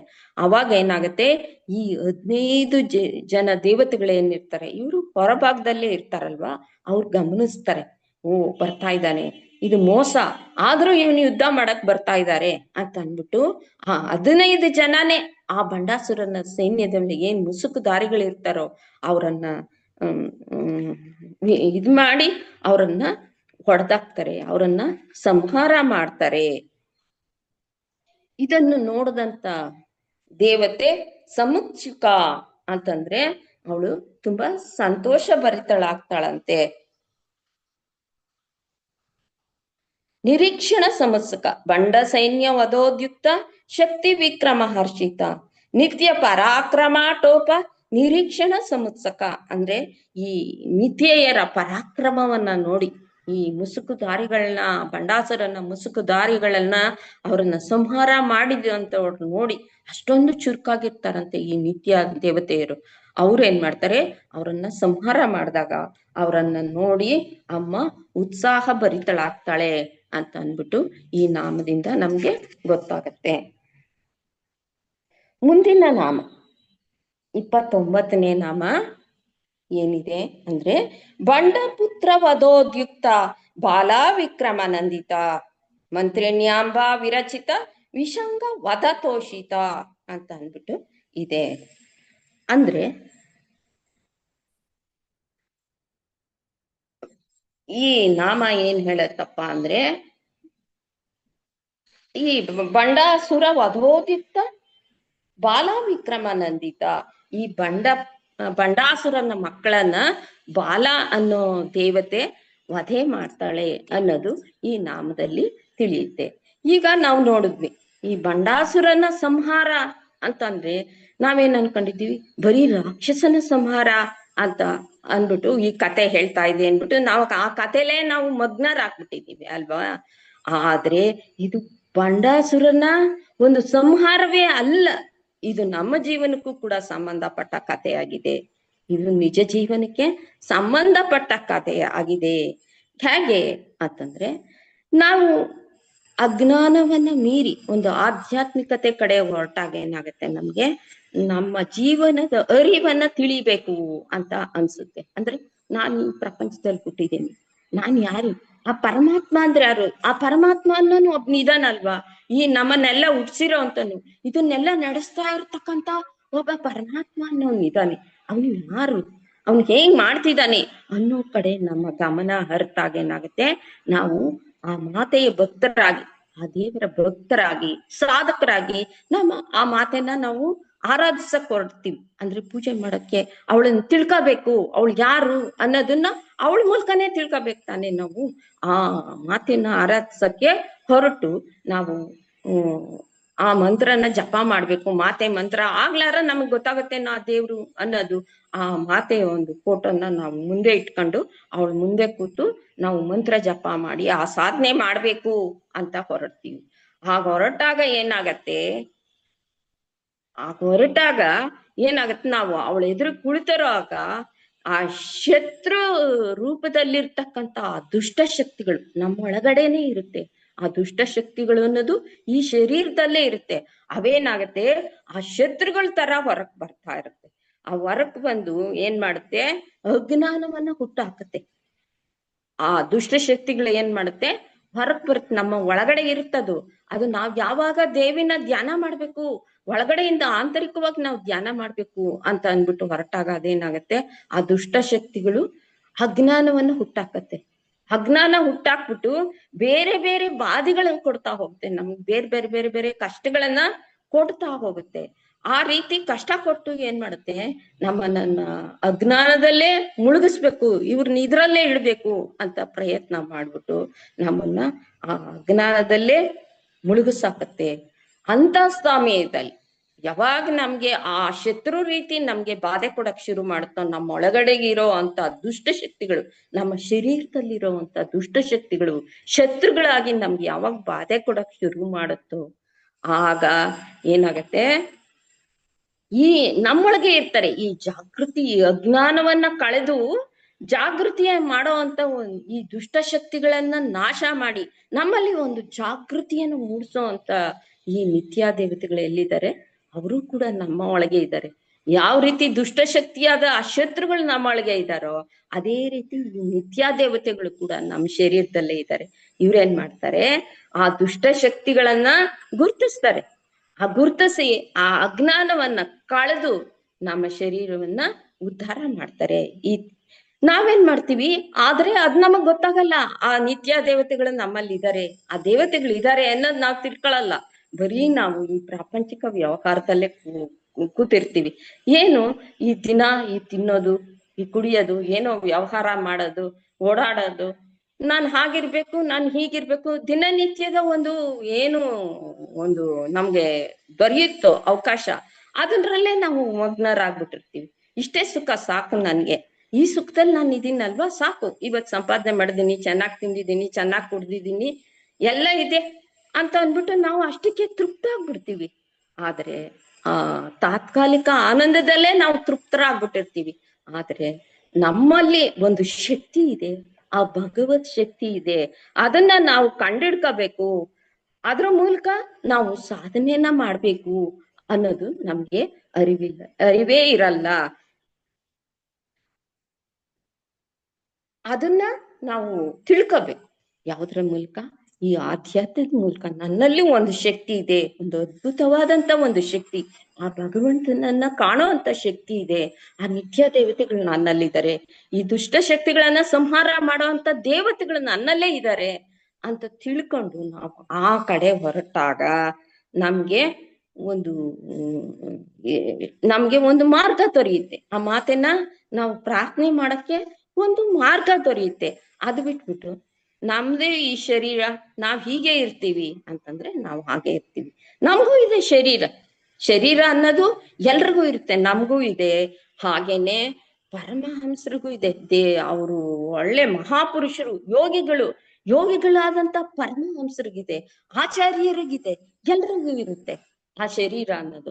ಆದ್ರೆ ಆ ಪರಮಹಂಸರು, ಆಚಾರ್ಯರು ಆ ಶರೀರವನ್ನ ಹೇಗೆ ಉಪಯೋಗಿಸ್ಕೊಳ್ತಾರಪ್ಪ ಅಂತಂದ್ರೆ, ಅವರು ತಮ್ಮ ಸಾಧನೆ ಮೂಲಕ ಆ ಶರೀರವನ್ನ ಪುನೀತವನ್ನಾಗಿ ಮಾಡ್ಕೊತಾರೆ.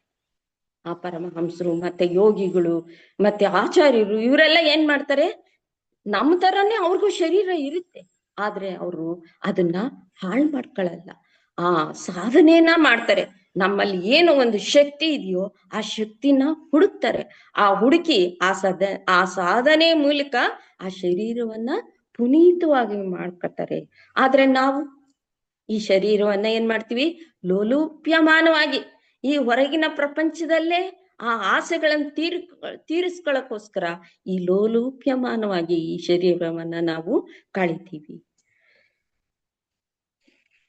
ಆದ್ರಿಂದ ನಮ್ಮ ಮನಸ್ಸನ್ನ ಹರಿಯ ಬಿಡದೆ ನಾವೇನ್ ಮಾಡ್ಬೇಕು, ಆ ಭಗವಂತನ ಕಡೆಗೆ ನಮ್ಮ ಮನಸ್ಸನ್ನ ತಗೊಂಡೋಗ್ಬೇಕು, ಆ ಆಧ್ಯಾತ್ಮಿಕದ ಕಡೆಗೆ ನಮ್ಮ ಮನಸ್ಸನ್ನ ಹರಿಸ್ಬೇಕು.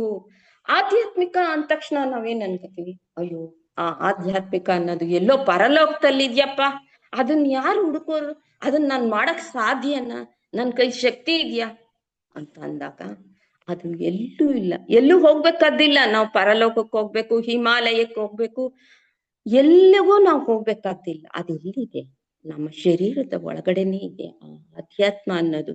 ಆ ಅಧ್ಯಾತ್ಮದ ಕಳೆ ನಮ್ಮ ಶರೀರದ ಒಳಗಡೆ ಇದೆ.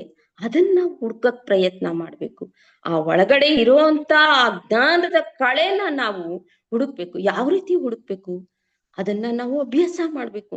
ನಿರಂತರವಾಗಿ ಶ್ರವಣ, ಮನನ, ನಿಧಿಧ್ಯಾಸ ಇವುಗಳ ಮೂಲಕ ಆ ಕಳೆನ ನಾವು ಹುಡುಕ್ತಾ ಹೋದಾಗ ಏನಾಗುತ್ತೆ, ಅದು ನಮ್ಮ ಆತ್ಮವನ್ನ ಹುಡ್ಕೋ ಒಂದು ಮಾರ್ಗ ನಮ್ ಉನ್ನತ ಮಟ್ಟಕ್ಕೆ ಬರುತ್ತೆ. ಅವಾಗ ಏನ್ ಮಾಡ್ತಾಳೆ ಮಾತೆ, ನಮ್ಮನ್ನ ಮೇಲಕ್ಕೆ ಎತ್ತುತ್ತಾ ಹೋಗ್ತಾಳೆ. ನಮ್ಮನ್ನ ಅವಳು ದಾರಿ ತೋರಿಸ್ತಾಳೆ, ಆ ಮಾರ್ಗವನ್ನ ತೋರಿಸ್ತಾಳೆ. ಆ ಕಡೆಗೆ ನಾವು ನಿರಂತರವಾಗಿ ಆ ಅಭ್ಯಾಸದ ಕಡೆಗೆ ನಾವು ಹೋಗ್ಬೇಕು.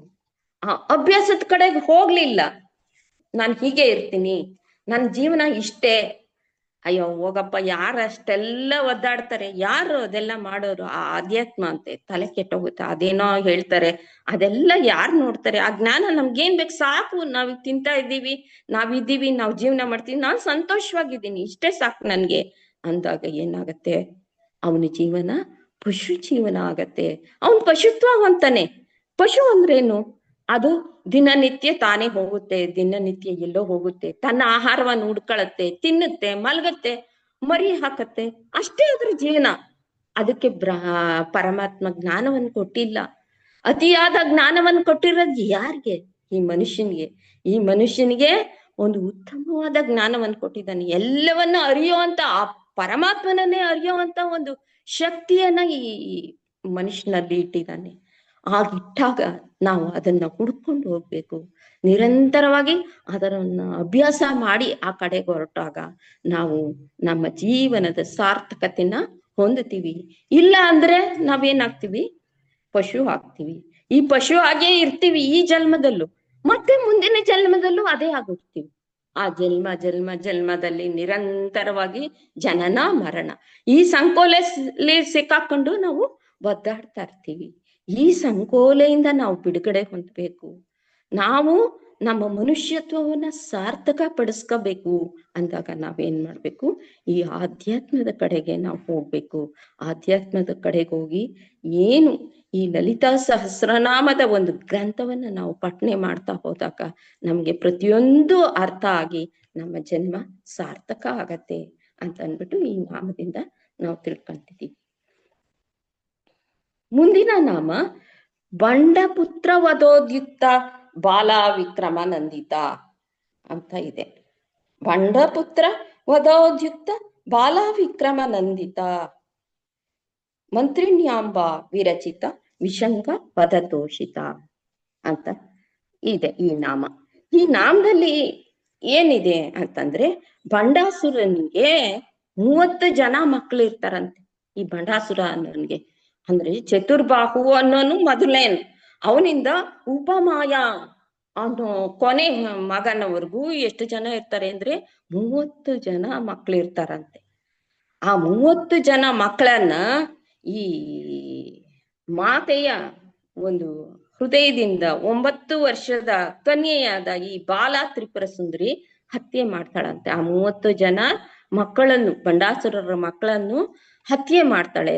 ಅದನ್ನ ನೋಡಿ ಅಮ್ಮ ಸಂತೋಷ ಪಡ್ತಾಳೆ ಅನ್ನೋದು ಈ ನಾಮದ ಒಂದು ಅರ್ಥ. ಬಂಡಪುತ್ರ ವಧೋದ್ಯುಕ್ತ ಬಾಲ ವಿಕ್ರಮ ನಂದಿತ. ನಂದಿತ ಅಂದ್ರೆ ಅಷ್ಟೊಂದು ಉತ್ಸಾಹ, ಇದನ್ನ ಸಂತೋಷವನ್ನ ಮಾತೆ ಪಡ್ತಾಳೆ ಅಂತ ಅಂದ್ಬಿಟ್ಟು. ಈ ಬಂಡಾಸುರನ ಸೈನ್ಯ ಮಾತೆ ಜೊತೆ ಯುದ್ಧ ಮಾಡ್ತಾ ಇರತ್ತೆ. ಆ ಮುಸುಗ್ದಾರಿಗಳು ಬರ್ತಾರೆ. ಆ ಮುಸುಗ್ದಾರಿಗಳನ್ನ ರಾತ್ರಿಯಲ್ಲೇ ಆ ನಿತ್ಯ ದೇವತೆಗಳು ಸಂಹಾರ ಮಾಡ್ತಾರೆ. ಮತ್ತೆ ಬೆಳಕಾಗತ್ತೆ. ಬೆಳಕಾದಾಗ ಮತ್ತೆ ಯುದ್ಧ ಶುರುವಾಗತ್ತೆ. ಮಾತೆಯವರ ಸೈನ್ಯಕ್ಕೂ ಮತ್ತೆ ಬಂಡಾಸುರ ಸೈನ್ಯಕ್ಕೂ, ಈ 2 ಸೈನ್ಯಕ್ಕೂ ಯುದ್ಧ ಶುರುವಾದಾಗ ಏನಾಗತ್ತೆ, ಮಾತೆಯ ಸೈನ್ಯ ಬಂಡಾಸುರ ಸೈನ್ಯವನ್ನ ಕೆಳಕ್ಕೆ ಹಾಕತ್ತೆ. ಅಂತಂದ್ರೆ ಇವಳು ಸೈನ್ಯ ಮುಂದೆ ಬರುತ್ತೆ. ಇವಳದು ಶಕ್ತಿ ಸೈನ್ಯ ಆದ್ರಿಂದ ಇವಳ ಸೈನ್ಯದಿಂದ ಆ ಬಂಡಾಸುರ ಸೈನ್ಯದ ಒಂದು ಶಕ್ತಿ ಅನ್ನೋದು ಕುಗ್ಗುತ್ತೆ. ಅವಾಗ ಅಲ್ಲೇನಾಗುತ್ತೆ, ಏನೋ ಒಂಥರ ಒಂದು ವಾತಾವರಣ ನಿರ್ಮಿತ, ನಾವೆಲ್ಲಿ ಸೋತ್ ಬಿಡ್ತೀವೋ ಈ ಸೈನ್ಯದ ಎದುರು ಅನ್ನೋ ಒಂದು ವಾತಾವರಣ ಆ ಬಂಡಾಸುರನ ಸೈನ್ಯದಲ್ಲಿ ಉತ್ಪತ್ತಿ ಆಗತ್ತೆ. ಯಾಕೆಂದ್ರೆ ಅಂತ ಶಕ್ತಿಯುತವಾಗಿ ಮಾತೆಯ ಸೈನ್ಯ ಹೋರಾಡ್ತಾ ಇರುತ್ತೆ. ಆ ಹೋರಾಟವನ್ನು ನೋಡಿ ಅವರು ಕುಗ್ಗು ಬಿಡ್ತಾರೆ. ಆ ಸೈನ್ಯ, ಬಂಡಾಸುರನ ಸೈನ್ಯ ಕುಗ್ಗೋಗತ್ತೆ. ಮತ್ತೆ ಎಲ್ಲಿ ಸೋಲ್ತೀವೋ ಅನ್ನೋ ಒಂದು ಭಯ ಕೂಡ ಹುಟ್ಕೊಳತ್ತೆ. ಅಂತ ಸಂದರ್ಭದಲ್ಲಿ ಈ 30 ಜನ ಮಕ್ಕಳು ಇರ್ತಾರಲ್ಲ, ಬಂಡಾಸುರನ 30 ಜನ ಮಕ್ಕಳು, ಯಾರು ಉಪಮಾಯದಿಂದ ಹಿಡಿದು ಚತುರ್ಬಾಹುವರೆಗೆ ಇರ್ತಕ್ಕಂತ ಆ 30 ಜನ ಮಕ್ಕಳು ಅವ್ರ ತಂದೆಗೆ ಧೈರ್ಯ ಹೇಳ್ತಾನೆ. ಬಂಡಾಸುರನ್ಗೆ ಧೈರ್ಯ ಹೇಳ್ತಾರಂತೆ, ಅಪ್ಪ ನೀನೇನ್ ಹೆದರ್ಕೋಬೇಡ, ನಾವು ಎಂತ ಪರಾಕ್ರಮಿಗಳು, ನಮ್ಮಲ್ಲಿ ಅಷ್ಟು ಶಕ್ತಿ ಇದೆ, ಅವ್ರದ್ದು ಎಂತ ಸೈನ್ಯ ಆದ್ರೂ ಅದನ್ನ ನಾವು ನಿಗ್ರಹಿಸುವಂತ ಶಕ್ತಿ ಇರೋದ್ರಿಂದ ನೀನೇನ್ ಭಯ ಪಡ್ಬೇಡ, ನಾವು ಯುದ್ಧಕ್ಕೆ ಹೋಗ್ತೀವಿ ಅಂತ ಅಂದ್ಬಿಟ್ಟು ಅವ್ರು ಯುದ್ಧ ಮಾಡಕ್ಕೋಸ್ಕರ ಮುಂದೆ ಬರ್ತಾರಂತೆ. ಯಾವಾಗ ಇವ್ರ ಸೈನ್ಯ ಕುಗ್ಗಿ ಹಿಂದಕ್ಕೆ ಹೊರಡುತ್ತೋ ಅವಾಗ ಆ 30 ಜನ ಮಕ್ಕಳು, ಬಂಡಾಸುರನ ಮಕ್ಕಳು ಮುಂದಕ್ಕೆ ಬರ್ತಾರೆ. ಆ ಮುಂದಕ್ಕೆ ಬಂದಂತ ಒಂದು ಸಮಯವನ್ನ, ಆ 30 ಜನ ಮುಂದಕ್ಕೆ ಬಂದಂತ ಒಂದು ಸಮಯವನ್ನ ಈ ಮಾತೆ ನೋಡ್ತಾಳೆ. ನೋಡಿದಾಗ ಇವಳಿಗನ್ಸುತ್ತೆ, ಓಹೋ ಇವ್ರು ಯುದ್ಧಕ್ಕೆ ಬಂದ್ರ ಆಗ್ಲಿ ಅಂತ ಅಂದ್ಬಿಟ್ಟು ಏನ್ ಮಾಡ್ತಾಳೆ, ತನ್ನ ಹೃದಯದಿಂದ, ಏನು ಮಾತೆಯ ಹೃದಯ ಇದೆಯಾ ಅದರಿಂದ ಒಬ್ಬ 9 ವರ್ಷದ ಬಾಲೆನ ನಿರ್ಮಾಣ ಮಾಡ್ತಾಳೆ. ಅವಳೇ ಬಾಲ ತ್ರಿಪುರ ಸುಂದರಿ. ಈ ಬಾಲ ತ್ರಿಪುರ ಸುಂದರಿ ಅನ್ನೋಳು ಏನು, ಅವಳು ಬೀಜಾಕ್ಷರಕ್ಕೆ ಮುಖ್ಯವಾದವಳು. ಅಂತಂದ್ರೆ ಈ ಒಂದು ನಾವು ಏನು ಮರ ಗಿಡ ಏನಾರ ಬೆಳೆಸ್ಬೇಕಾದ್ರೆ ಅದಕ್ಕೆ ಯಾವ್ದು ಮುಖ್ಯವಾದ ಯಾವುದು, ಆ ಬೀಜ. ಆ ಬೀಜ ಅನ್ನೋದು ಪುಷ್ಟವಾಗಿ ಚೆನ್ನಾಗಿದ್ದು ಅದು ಒಳ್ಳೆ ವಾತಾವರಣದಲ್ಲಿ ಬೆಳೆದ್ರೆ ಏನಾಗುತ್ತೆ, ಮರ ಅನ್ನೋದಾಗತ್ತೆ, ಗಿಡ ಅನ್ನೋದಾಗತ್ತೆ. ಇಲ್ಲ ಆ ಬೀಜನ ಇಲ್ಲದೆ ಇದ್ರೆ ನಾವು ಗಿಡ ಮರ ಏನು ನೋಡೋದಕ್ಕೆ ಆಗಲ್ಲ. ಆ ರೀತಿ ಆ ಬೀಜ ಎಷ್ಟು ಒಂದು ಮರಕ್ಕೆ ಮುಖ್ಯವೋ ಆ ರೀತಿ ಈ ಬಾಲ ಅನ್ನೋಳು ಮುಖ್ಯವಾದವಳಾಗ್ತಾಳೆ ಆ ಬೀಜ ವಿದ್ಯೆಗೆ. ಅದೇ ಒಂದು ವಿದ್ಯೆ, ಬಾಲ ಮಂತ್ರ ಅಂತ ಅಂದ್ಬಿಟ್ಟು ಒಂದು ವಿದ್ಯೆನೆ ಬರುತ್ತೆ, ಬಾಲ ವಿದ್ಯೆ ಅಂದ್ಬಿಟ್ಟು. ಆ ವಿದ್ಯೆಗೆ ಅವಳು ಬೀಜ ಮಂತ್ರವಾಗಿ ಮುಖ್ಯವಾದವಳು ಆಗ್ತಾಳೆ. ಅವಳು ವಿದ್ಯಾ ಸ್ವರೂಪಿಣಿ, ಮಹಾವಿದ್ಯಾವಂತಳು, ವಿದ್ಯಕ್ಕೆ ಅವಳೇ ಅಧಿಪತಿ. ಆಕೆ ರಥ ಇದೆಯಲ್ಲ, ಆಕೆಗೆ ಒಂದು ರಥ ಕೂಡ ಇರುತ್ತೆ. ಆ ರಥನ ಯಾವ್ದ್ ನಡೆಸ್ತಿರುತ್ತಪ್ಪ ಅಂತಂದ್ರೆ 1000 ಹಂಸ ಪಕ್ಷಿಗಳು ಆಕೆಯ ರಥವನ್ನ, ಈ ಬಾಲೆಯ ರಥವನ್ನ ನಡೆಸ್ತಾ ಇರುತ್ತಂತೆ. ಅಂದ್ರೆ ಆ ನಡೆಸ್ತಾ ಇದೆ ಅಂತಂದ್ರೆ ಆ ಹಂಸ ಪಕ್ಷಿಗಳಿಗೆ ಯಾವ್ದದು, ಈ ಉಚ್ಛ್ವಾಸ, ಈ ಮನುಷ್ಯನಲ್ಲಿ ಏನ್ ನಡೀತಾ ಇದೆಯೋ ಈ ಉಚ್ಛ್ವಾಸ ನಿಶ್ವಾಸ, ಇದರ ವಾಹಿನಿಯ ಮುಖ್ಯ ತತ್ವದವಳು ಅಂತ ಅಂದ್ಬಿಟ್ಟು ಅವರು ಹೇಳ್ತಾರೆ ಅದನ್ನ. ಆ ಮುಖ್ಯ ತತ್ವದವಳು ಆಕೆ ಅಂತಂದ್ರೆ ಈ ಉಸಿರಾಟಕ್ಕೆ ಮುಖ್ಯವಾದವಳು ಆ ಬಾಲೆ ಅಂತ ಅಂದ್ಬಿಟ್ಟು ಹೇಳ್ತಾರೆ. ಅಂದ್ರೆ ಪ್ರಾಣಶಕ್ತಿಗೆ ಅಧಿದೇವತೆ ಈ ಬಾಲೆ ಅಂತಾಳೆ. ಈ ಬಾಲವಿದ್ಯೆ ಅಂತ ಏನ್ ಹೇಳ್ತೀವೋ ಅದಕ್ಕೆ ಇವಳು ಬೀಜದಂತೆ ಇರೋಂತವಳು ಅಂತ ಹೇಳ್ತಾರೆ. ಇವಳು ಎಲ್ಲಿಂದ ಬಂದ್ಲು ಅಂತಂದ್ರೆ ಅಮ್ಮನವರು ಆ ಹೃದಯದಿಂದ ಹೊರಕ್ ಬರ್ತಾಳೆ. ಆ ಹೃದಯದಿಂದ ಹೊರಕ್ ಬಂದು ಏನ್ ಮಾಡ್ತಾಳೆ ಇವಳು, ನಾನು ಯುದ್ಧ ಮಾಡ್ತೀನಿ, ನಾನು ಯುದ್ಧಕ್ಕೆ ಹೋಗ್ತೀನಿ ಅಂತ ಅವಸರ ಪಟ್ಕೊಂಡೆ ಆ ಹೃದಯದಿಂದ ಬರೋವಾಗ್ಲೇ ಅವಳು ನಾನು ಯುದ್ಧ ಮಾಡ್ತೀನಿ ಅಂತ ಅಂದ್ಬಿಟ್ಟು ಅವಸರ ಪಟ್ಕೊಂಡು ಬರ್ತಾಳೆ.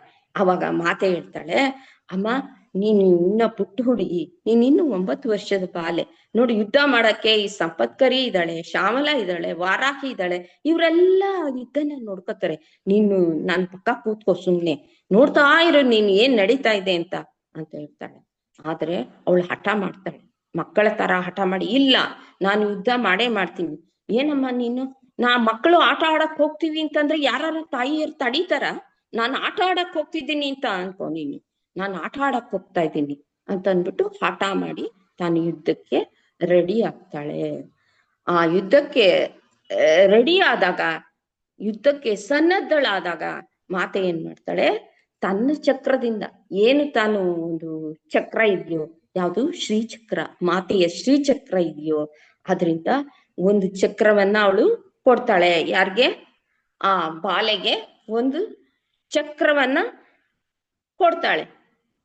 ಆ ಚಕ್ರದ ಹೆಸರೇನಪ್ಪಾ ಅಂದ್ರೆ ಅದು ಕರ್ಣಿಕಾರಥ ಅಂತ ಅಂದ್ಬಿಟ್ಟು ಆ ಚಕ್ರದ ಹೆಸರು. ಅದೆಲ್ಲಿರುತ್ತೆ ಅಂತಂದ್ರೆ ತ್ರಿಕೋಣದಲ್ಲಿ ಇರುತ್ತೆ. ಶ್ರೀಚಕ್ರದ ತ್ರಿಕೋಣದಲ್ಲಿ ಆ ಕರ್ಣಿಕಾ ಅನ್ನೋ ರಥ ಇರುತ್ತೆ.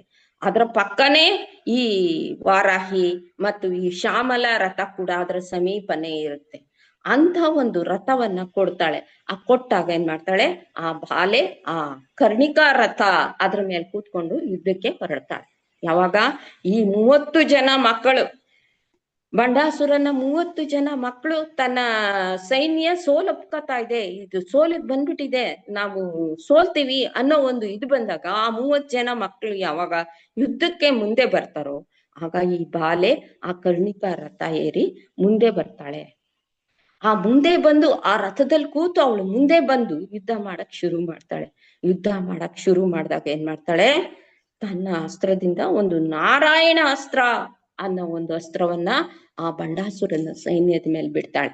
ಯಾರು, ಈ ಬಾಲೆ ನಾರಾಯಣ ಅಸ್ತ್ರವನ್ನ ತನ್ನ ರಥದಿಂದ ತೆಗೆದು ಆ ಬಂಡಾಸುರನ ಸೈನ್ಯದ ಮೇಲೆ ಬಿಟ್ಟಾಗ ಏನಾಗತ್ತೆ, ಸಾವಿರಾರು ಜನ ಮಂದಿ ಸೈನಿಕರು ಆ ಅಸ್ತ್ರಕ್ಕೆ ಬಲಿಯಾಗ್ತಾರೆ, ಸಂಹಾರ ಆಗ್ಬಿಡ್ತಾರೆ, ಅವರು ಬಿದೋಗ್ತಾರೆ ಸೈನಿಕರೆಲ್ಲ. ಇದನ್ನ ನೋಡಿದ ತಕ್ಷಣ ಇವ್ರಿಗೆ ಮಕ್ಕಳಿಗೆ ಒಂಥರ ಇದಾಗತ್ತೆ, ಓ ಇವಳು ಇಷ್ಟೊಂದು ಶಕ್ತಿವಂತ, ಇಷ್ಟೊಂದು ಸೈನ್ಯನ ಸಂಹಾರ ಮಾಡದ್ನ ಅಂತ ಅಂದ್ಬಿಟ್ಟು ಮುಂದೆ ಬಂದು ತಾವು ಒಂದು ಶಸ್ತ್ರವನ್ನ ಬಿಡ್ತಾರೆ. ಅವರು ಶಸ್ತ್ರವನ್ನ ಬಿಡ್ತಾರೆ.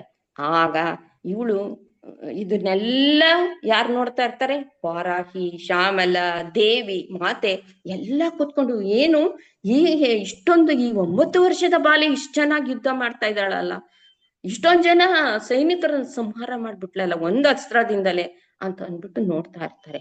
ಯಾವಾಗ ಇವ್ರು 30 ಜನ ಶಸ್ತ್ರವನ್ನ ಬಿಟ್ರೋ ಮತ್ತೆ ಆ ಬಾಲೆ ಏನ್ ಮಾಡ್ತಾಳೆ, ಇನ್ನೊಂದು ಅಸ್ತ್ರವನ್ನ ಬಿಡಕ್ಕೆ ಮುಂದೆ ಬರ್ತಾಳೆ.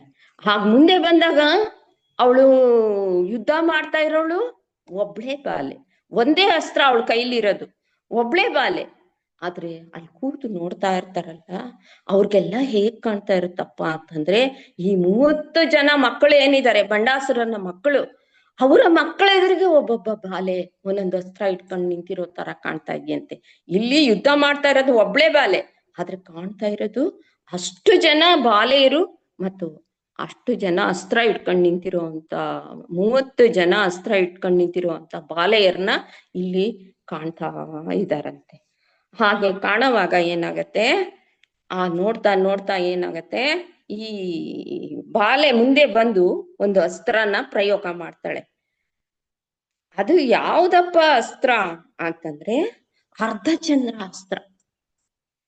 ಆ ಅಸ್ತ್ರದ ಹೆಸರು ಅರ್ಧಚಂದ್ರ ಅನ್ನೋ ಅಸ್ತ್ರನ ಅವಳು ಪ್ರಯೋಗ ಮಾಡಿದಾಗ ಏನಾಗುತ್ತೆ, ಆ 30 ಜನ ಮಕ್ಕಳು ಕೂಡ ಅಲ್ಲೇ ನೀಗ್ತಾರೆ. ಅಂದ್ರೆ 30 ಜನ ಮಕ್ಕಳು ಹೋಗ್ಬಿಟ್ರು ಅವಳ ಒಂದು ಚಂದ್ರಾಸ್ತ್ರದಿಂದ, ಆ ಬಾಲೆಯ ಒಂದು ಚಂದ್ರಾಸ್ತ್ರದಿಂದ ಆ 30 ಜನ ಮಕ್ಕಳು ಸತ್ತೋಗ್ತಾರೆ, ಅಲ್ಲೇನೆ ನೀಗ್ತಾರೆ. ಅಂದ್ರೆ ಅವರು ಮರಣ ಹೊಂದ್ತಾರೆ. ಅದನ್ನು ನೋಡ್ಬಿಟ್ಟು ಆ ಔಚಿತ್ಯವಾದ ಪರಾಕ್ರಮವನ್ನ ನೋಡಿ ಮಾತೆಗೆ ಅತಿ ಸಂತೋಷ ಆಗ್ಬಿಡುತ್ತಂತೆ. 9 ವರ್ಷದ ಈ ಪುಟ್ಟ ಬಾಲೆ ಎಷ್ಟು ಚೆನ್ನಾಗಿ ಯುದ್ಧ ಮಾಡ್ತಾ ಇದ್ದಾಳೆ ಅಂತ ಅಂದ್ಬಿಟ್ಟು ಅವಳು ತುಂಬಾ ಸಂತೋಷ ಪಡ್ತಾಳಂತೆ. ಅದೇ ರೀತಿ ಅಲ್ಲಿದ್ದ ಸೈನಿಕರೆಲ್ಲ, ಶ್ಯಾಮಲ, ವಾರಾಹಿ ಎಲ್ಲರೂ ಕೂಡ ಈ ಬಾಲೆನ ಹೊಗಳ್ತಾ ಹೋಗ್ತಾರೆ. ಈ 30 ಜನ ಮಕ್ಕಳು ಯಾರು, ಬಂಡಾಸುರನ 30 ಜನ ಮಕ್ಕಳು. ಈ 30 ಜನ ಮಕ್ಕಳು ಯಾರಪ್ಪ ಅಂತಂದ್ರೆ ಅವರು ನಮ್ಮ ಶರೀರದಲ್ಲಿರ್ತಕ್ಕಂಥ ಅಜ್ಞಾನದ ಮಾಲಿನ್ಯಕ್ಕೆ ಅವ್ರನ್ನ ಹೋಲಿಸಿದ್ದಾರೆ. ನಮ್ಮ ಶರೀರದಲ್ಲಿ ಒಂದು ಅಜ್ಞಾನ ಇದೆಯಂತೆ, ಆ ಅಜ್ಞಾನದ ಮಾಲಿನ್ಯಕ್ಕೆ ಆ 30 ಜನ ಮಕ್ಕಳನ್ನ, ಬಂಡಾಸುರನ 30 ಜನ ಮಕ್ಕಳನ್ನ ಹೋಲಿಸಿದ್ದಾರೆ. ಈ 30 ನಮ್ಮ ಜೀವನದಲ್ಲಿ ಕಾಣ್ತಕ್ಕಂಥ ಈ 30 ಅಜ್ಞಾನಗಳನ್ನ ನಾವೇನ್ ಅನ್ಕೋತೀವಿ, ಇದು ಸಹಜವಾದ್ದು, ಇದು ನಮ್ಮ ಜೀವನದಲ್ಲಿದೆ, ಇದು ನಡೀತಾ ಇದೆ. ಅದು ಬೇರೆ ಬೇರೆ ವೃತ್ತಿಗಳಲ್ಲಿ ಅಜ್ಞಾನನ ಉಂಟು ಮಾಡಿ ನಮ್ಮ ಜೀವನದ ಮಾರ್ಗವನ್ನ ತಪ್ಪಿಸ್ತಿರುತ್ತೆ. ಆದ್ರೂ ಅದನ್ನ ನಾವೇನ್ ಅನ್ಕೋತೀವಿ, ಸಹಜವಾಗಿ ಇದಿದೆ ಅಂತ ಅನ್ಕೊಂಡ್ಬಿಡ್ತೀವಿ. ಆದ್ರೆ ಇಂತಹ ಅವಿದ್ಯೆಯನ್ನ, ನಮ್ಮಲ್ಲಿರ್ತಕ್ಕಂಥ ನಮ್ಮ ಜೀವನದಲ್ಲಿರ್ತಕ್ಕಂಥ ಇಂತಹ ಅವಿದ್ಯಾ ವೃತ್ತಿಗಳನ್ನ ದಂಡಿಸೋಳೆ ಆ ಬಾಲೆ ಅನ್ನೋ ದೇವತೆ. ನಮ್ಮ ಜೀವನದಲ್ಲಿ ಆ ಬಾಲೆನ ನಾವು ಧ್ಯಾನ ಮಾಡಿದಾಗ ನಮ್ಮ ಅಜ್ಞಾನ ಮಾಲಿನ್ಯದಿಂದ ನಾವೇನ್ ತರಹ ಆಲೋಚನೆಗಳಿಂದ ಹೊರಕ ಬಂದು ಆ ಜೀವನವನ್ನ ನಾವು ಒಂದು ಅಜ್ಞಾನದ ಜೀವನವನ್ನ ನಡೆಸ್ತಾ ಇರ್ತೀವೋ, ಆ ಅಜ್ಞಾನವನ್ನ ಹೊರದೂಡಿ ಆ ಚೈತನ್ಯದ ಒಂದು ಭಾವವನ್ನ ನಿಯಂತ್ರಿಸುವಂತ ಮಹಾಶಕ್ತಿಯುಳ್ಳಂತ ಮಹಾ ಬೀಜ ಸಂಪನ್ನೆ ಆದಂತವಳು ಈ ಬಾಲೆ ಅಂತ ಅಂದ್ಬಿಟ್ಟು ಹೇಳ್ತಾರೆ. ಅಂದ್ರೆ ನಮ್ಮ ಜೀವನದಲ್ಲಿ ಇರ್ತಕ್ಕಂಥ ಒಂದು ಅಜ್ಞಾನವನ್ನ ಒಡೆದೋಡಿಸ್ತಕ್ಕಂಥವಳು. ಅಷ್ಟೊಂದು ಅಜ್ಞಾನ ನಮ್ಮಲ್ಲಿ 30 ರೀತಿಯ ಅಜ್ಞಾನಗಳು ಇದೆಯಂತೆ. ಆ ಅಜ್ಞಾನಗಳನ್ನೆಲ್ಲ ಈ ಬಾಲ ಅನ್ನೋ ದೇವತೆನ ನಾವು ಪ್ರಾರ್ಥನೆ ಮಾಡಿದಾಗ ಆ ಅಜ್ಞಾನಗಳನ್ನ ಓಡಿಸಿ ನಮ್ಮನ್ನ ಉದ್ಧಾರ ಮಾಡ್ತಾಳೆ ಅಂದ್ಬಿಟ್ಟು ಈ ಕತೆ ಹೇಳ್ತೆ. ಒಂದ್ ಕಡೆ ನಾವು ಏನ್ ಮಾಡ್ತೀವಿ, ಆ ಮಾತೆನ ನಾವು ಆಧ್ಯಾತ್ಮಿಕದ ಕಡೆಗೆ ನಾವು ಹೋಗ್ಬೇಕು, ಆ ಮಾತೆನ ನಾವು ಒಲಿಸ್ಕೋಬೇಕು, ಆ ಮಾತೆನ ನಾವು ಧ್ಯಾನ ಮಾಡ್ಬೇಕು ಅಂದಾಗ ಒಂದ್ ಕಡೆಯಿಂದ ಶ್ರೀಚಕ್ರ ಉಪಾಸನೆ ಮಾಡ್ತೀವಿ, ಇನ್ನೊಂದ್ ಕಡೆಯಿಂದ ವೇದಾಂತದ ತತ್ವಗಳನ್ನ ತಿಳಿತೀವಿ, ಮತ್ತೊಂದ್ ಕಡೆಯಿಂದ ಕುಂಡಲಿಯ ಸಮನ್ವಯತೆ, ಅದು ಯೋಗದಿಂದ ಕೆಲವರು ಆ ರೀತಿ ಮಾಡ್ತಾರೆ. ಯೋಗಾಭ್ಯಾಸದ ಮೂಲಕ ಕುಂಡಲಿನ ಸಮನ್ವಯತೆ ಮಾಡ್ಕೊಳ್ಳೋದ್ರ ಮೂಲಕ ಆ ಪರಮಾತ್ಮನನ್ನ ಕಾಣಕ್ ಹೊರಟಿರ್ತಾರೆ. ಇನ್ನು ಕೆಲವರು ವೇದಾಂತ ತತ್ವವನ್ನ ಹಿಡ್ಕೊಂಡು ಆ ಕಡೆ ಆ ಪರಮಾತ್ಮನನ್ನ ಕಾಣಕ್ ಹೊರಡ್ತಾರೆ. ಇನ್ನು ಕೆಲವರು ಶ್ರೀಚಕ್ರದ ಉಪಾಸನೆ ಮೂಲಕ ಆ ಪರಮಾತ್ಮನನ್ನ ಕಾಣಕ್ಕೆ ಹೊರಡ್ತಾರೆ. ಈ 3 ಸಾಧಕರ ತತ್ವಗಳು ಒಂದೇ. ಯಾವ್ದ್ರಿಂದ ಹೋದ್ರು ಆ ಮಾತೆಯನ್ನ ಭಕ್ತಿಯಿಂದ ಒಂದು ಭಾವನೆಯಿಂದ ನಾವು ಸ್ಮರಿಸಿದಾಗ ಅವಳ ರೂಪವನ್ನ ನಾವು ಕಾಣ್ತೀವಿ. ಯಾವುದೇ ರೂಪದಿಂದ ಹೋದ್ರು ಅವಳನ್ನ ಭಕ್ತಿಯಿಂದ ನಾವು ಸಮನ್ವಯ ಮಾಡ್ಕೊಂಡಾಗ ನಾವು ಅವಳನ್ನ ಕಾಣ್ತೀವಿ. ಕಂಡಂತ ಆ ಸಮನ್ವಯ ಏನಾಗತ್ತೆ, ನಾವು ಅದನ್ನ ವಿಶ್ವಚಕ್ರದಲ್ಲಿ ನಾವು ಪೂರ್ಣವಾಗಿ ಆ ಭಕ್ತಿಯಿಂದ ಶ್ರದ್ಧೆಯಿಂದ ಆ ಮಾತೆಯನ್ನ ನಾವು ಆವಾಹನೆ ಮಾಡ್ಕೊಂಡಾಗ, ನಮ್ಮ ಶರೀರದಲ್ಲಿ ಅವಳನ್ನ ತಂದ್ಕೊಂಡಾಗ ಏನಾಗತ್ತೆ, ಅದು ವಿಶ್ವಚಕ್ರದಲ್ಲಿ ಅದರ ಒಂದು ಅದರ ಒಂದು ಮಹತ್ವವನ್ನ ನಾವು ವಿಶ್ವಚಕ್ರದಲ್ಲಿ ಕಾಣ್ತೀವಿ. ಆ ವಿಶ್ವಚಕ್ರದಲ್ಲಿ ಕಂಡ ಮೇಲೆ ಅದು ನಮ್ಮ ಶರೀರದಲ್ಲಿ ಕಾಣ್ತೀವಿ. ಆ ಶರೀರದಲ್ಲಿ ಕಂಡಂತ ಆ ಪರಮ ಚೈತನ್ಯವೇ ಸಂಪೂರ್ಣವಾದಂತ ಲಲಿತಾ ಉಪಾಸನೆ ಅಂತ ಅಂದ್ಬಿಟ್ಟು ಹೇಳ್ತಾರೆ. ವಿಶ್ವದಲ್ಲಿ ಏನು ಈ ಪ್ರಪಂಚದಲ್ಲಿ ಅದನ್ನ ನಾವು ಕಾಣ್ತೀವಿ. ಅನಂತರ ನಾವು ನಮ್ಮ ಶರೀರಕ್ಕೆ ಬಂದಾಗ ಆ ಶರೀರದಲ್ಲೂ ಇದೆ, ಈ ಬ್ರಹ್ಮಾಂಡ ಬೇರೆ ಅಲ್ಲ, ಈ ಪಿಂಡಾಂಡ ಬೇರೆ ಅಲ್ಲ ಅನ್ನೋದು ನಮ್ಗೆ ಅರ್ಥ ಆಗತ್ತೆ. ಇವೆಲ್ಲವನ್ನ ನಡೆಸ್ತಾ ಇರ್ತಾಳು ಈ ಬ್ರಹ್ಮಾಂಡವನ್ನ, ಈ ಪಿಂಡಾಂಡವನ್ನ ನಡೆಸ್ತಾ ಇರ್ತಕ್ಕಂಥವಳು ಆ ಮಾತೆನೇ. ಅವಳನ್ನ ನಾವು ಧ್ಯಾನ ಮಾಡ್ಬೇಕು, ಅವಳನ್ನ ನಾವು ನೆನಿಬೇಕು.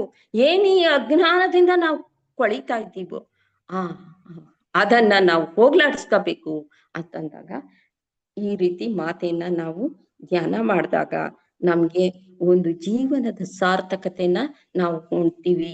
ಅದಕ್ಕೆ ಈ ಲಲಿತಾ ಉಪಾಸನೆ ಅನ್ನೋದು ಒಂದು ಮಹಾಗ್ರಂಥ.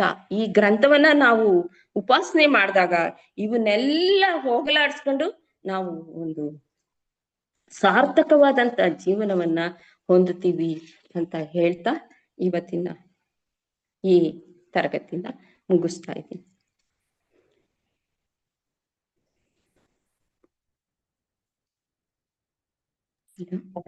ಧನ್ಯವಾದಗಳು ಶೀಲಾಜಿ, ಬಹಳ ಚೆನ್ನಾಗಿತ್ತು.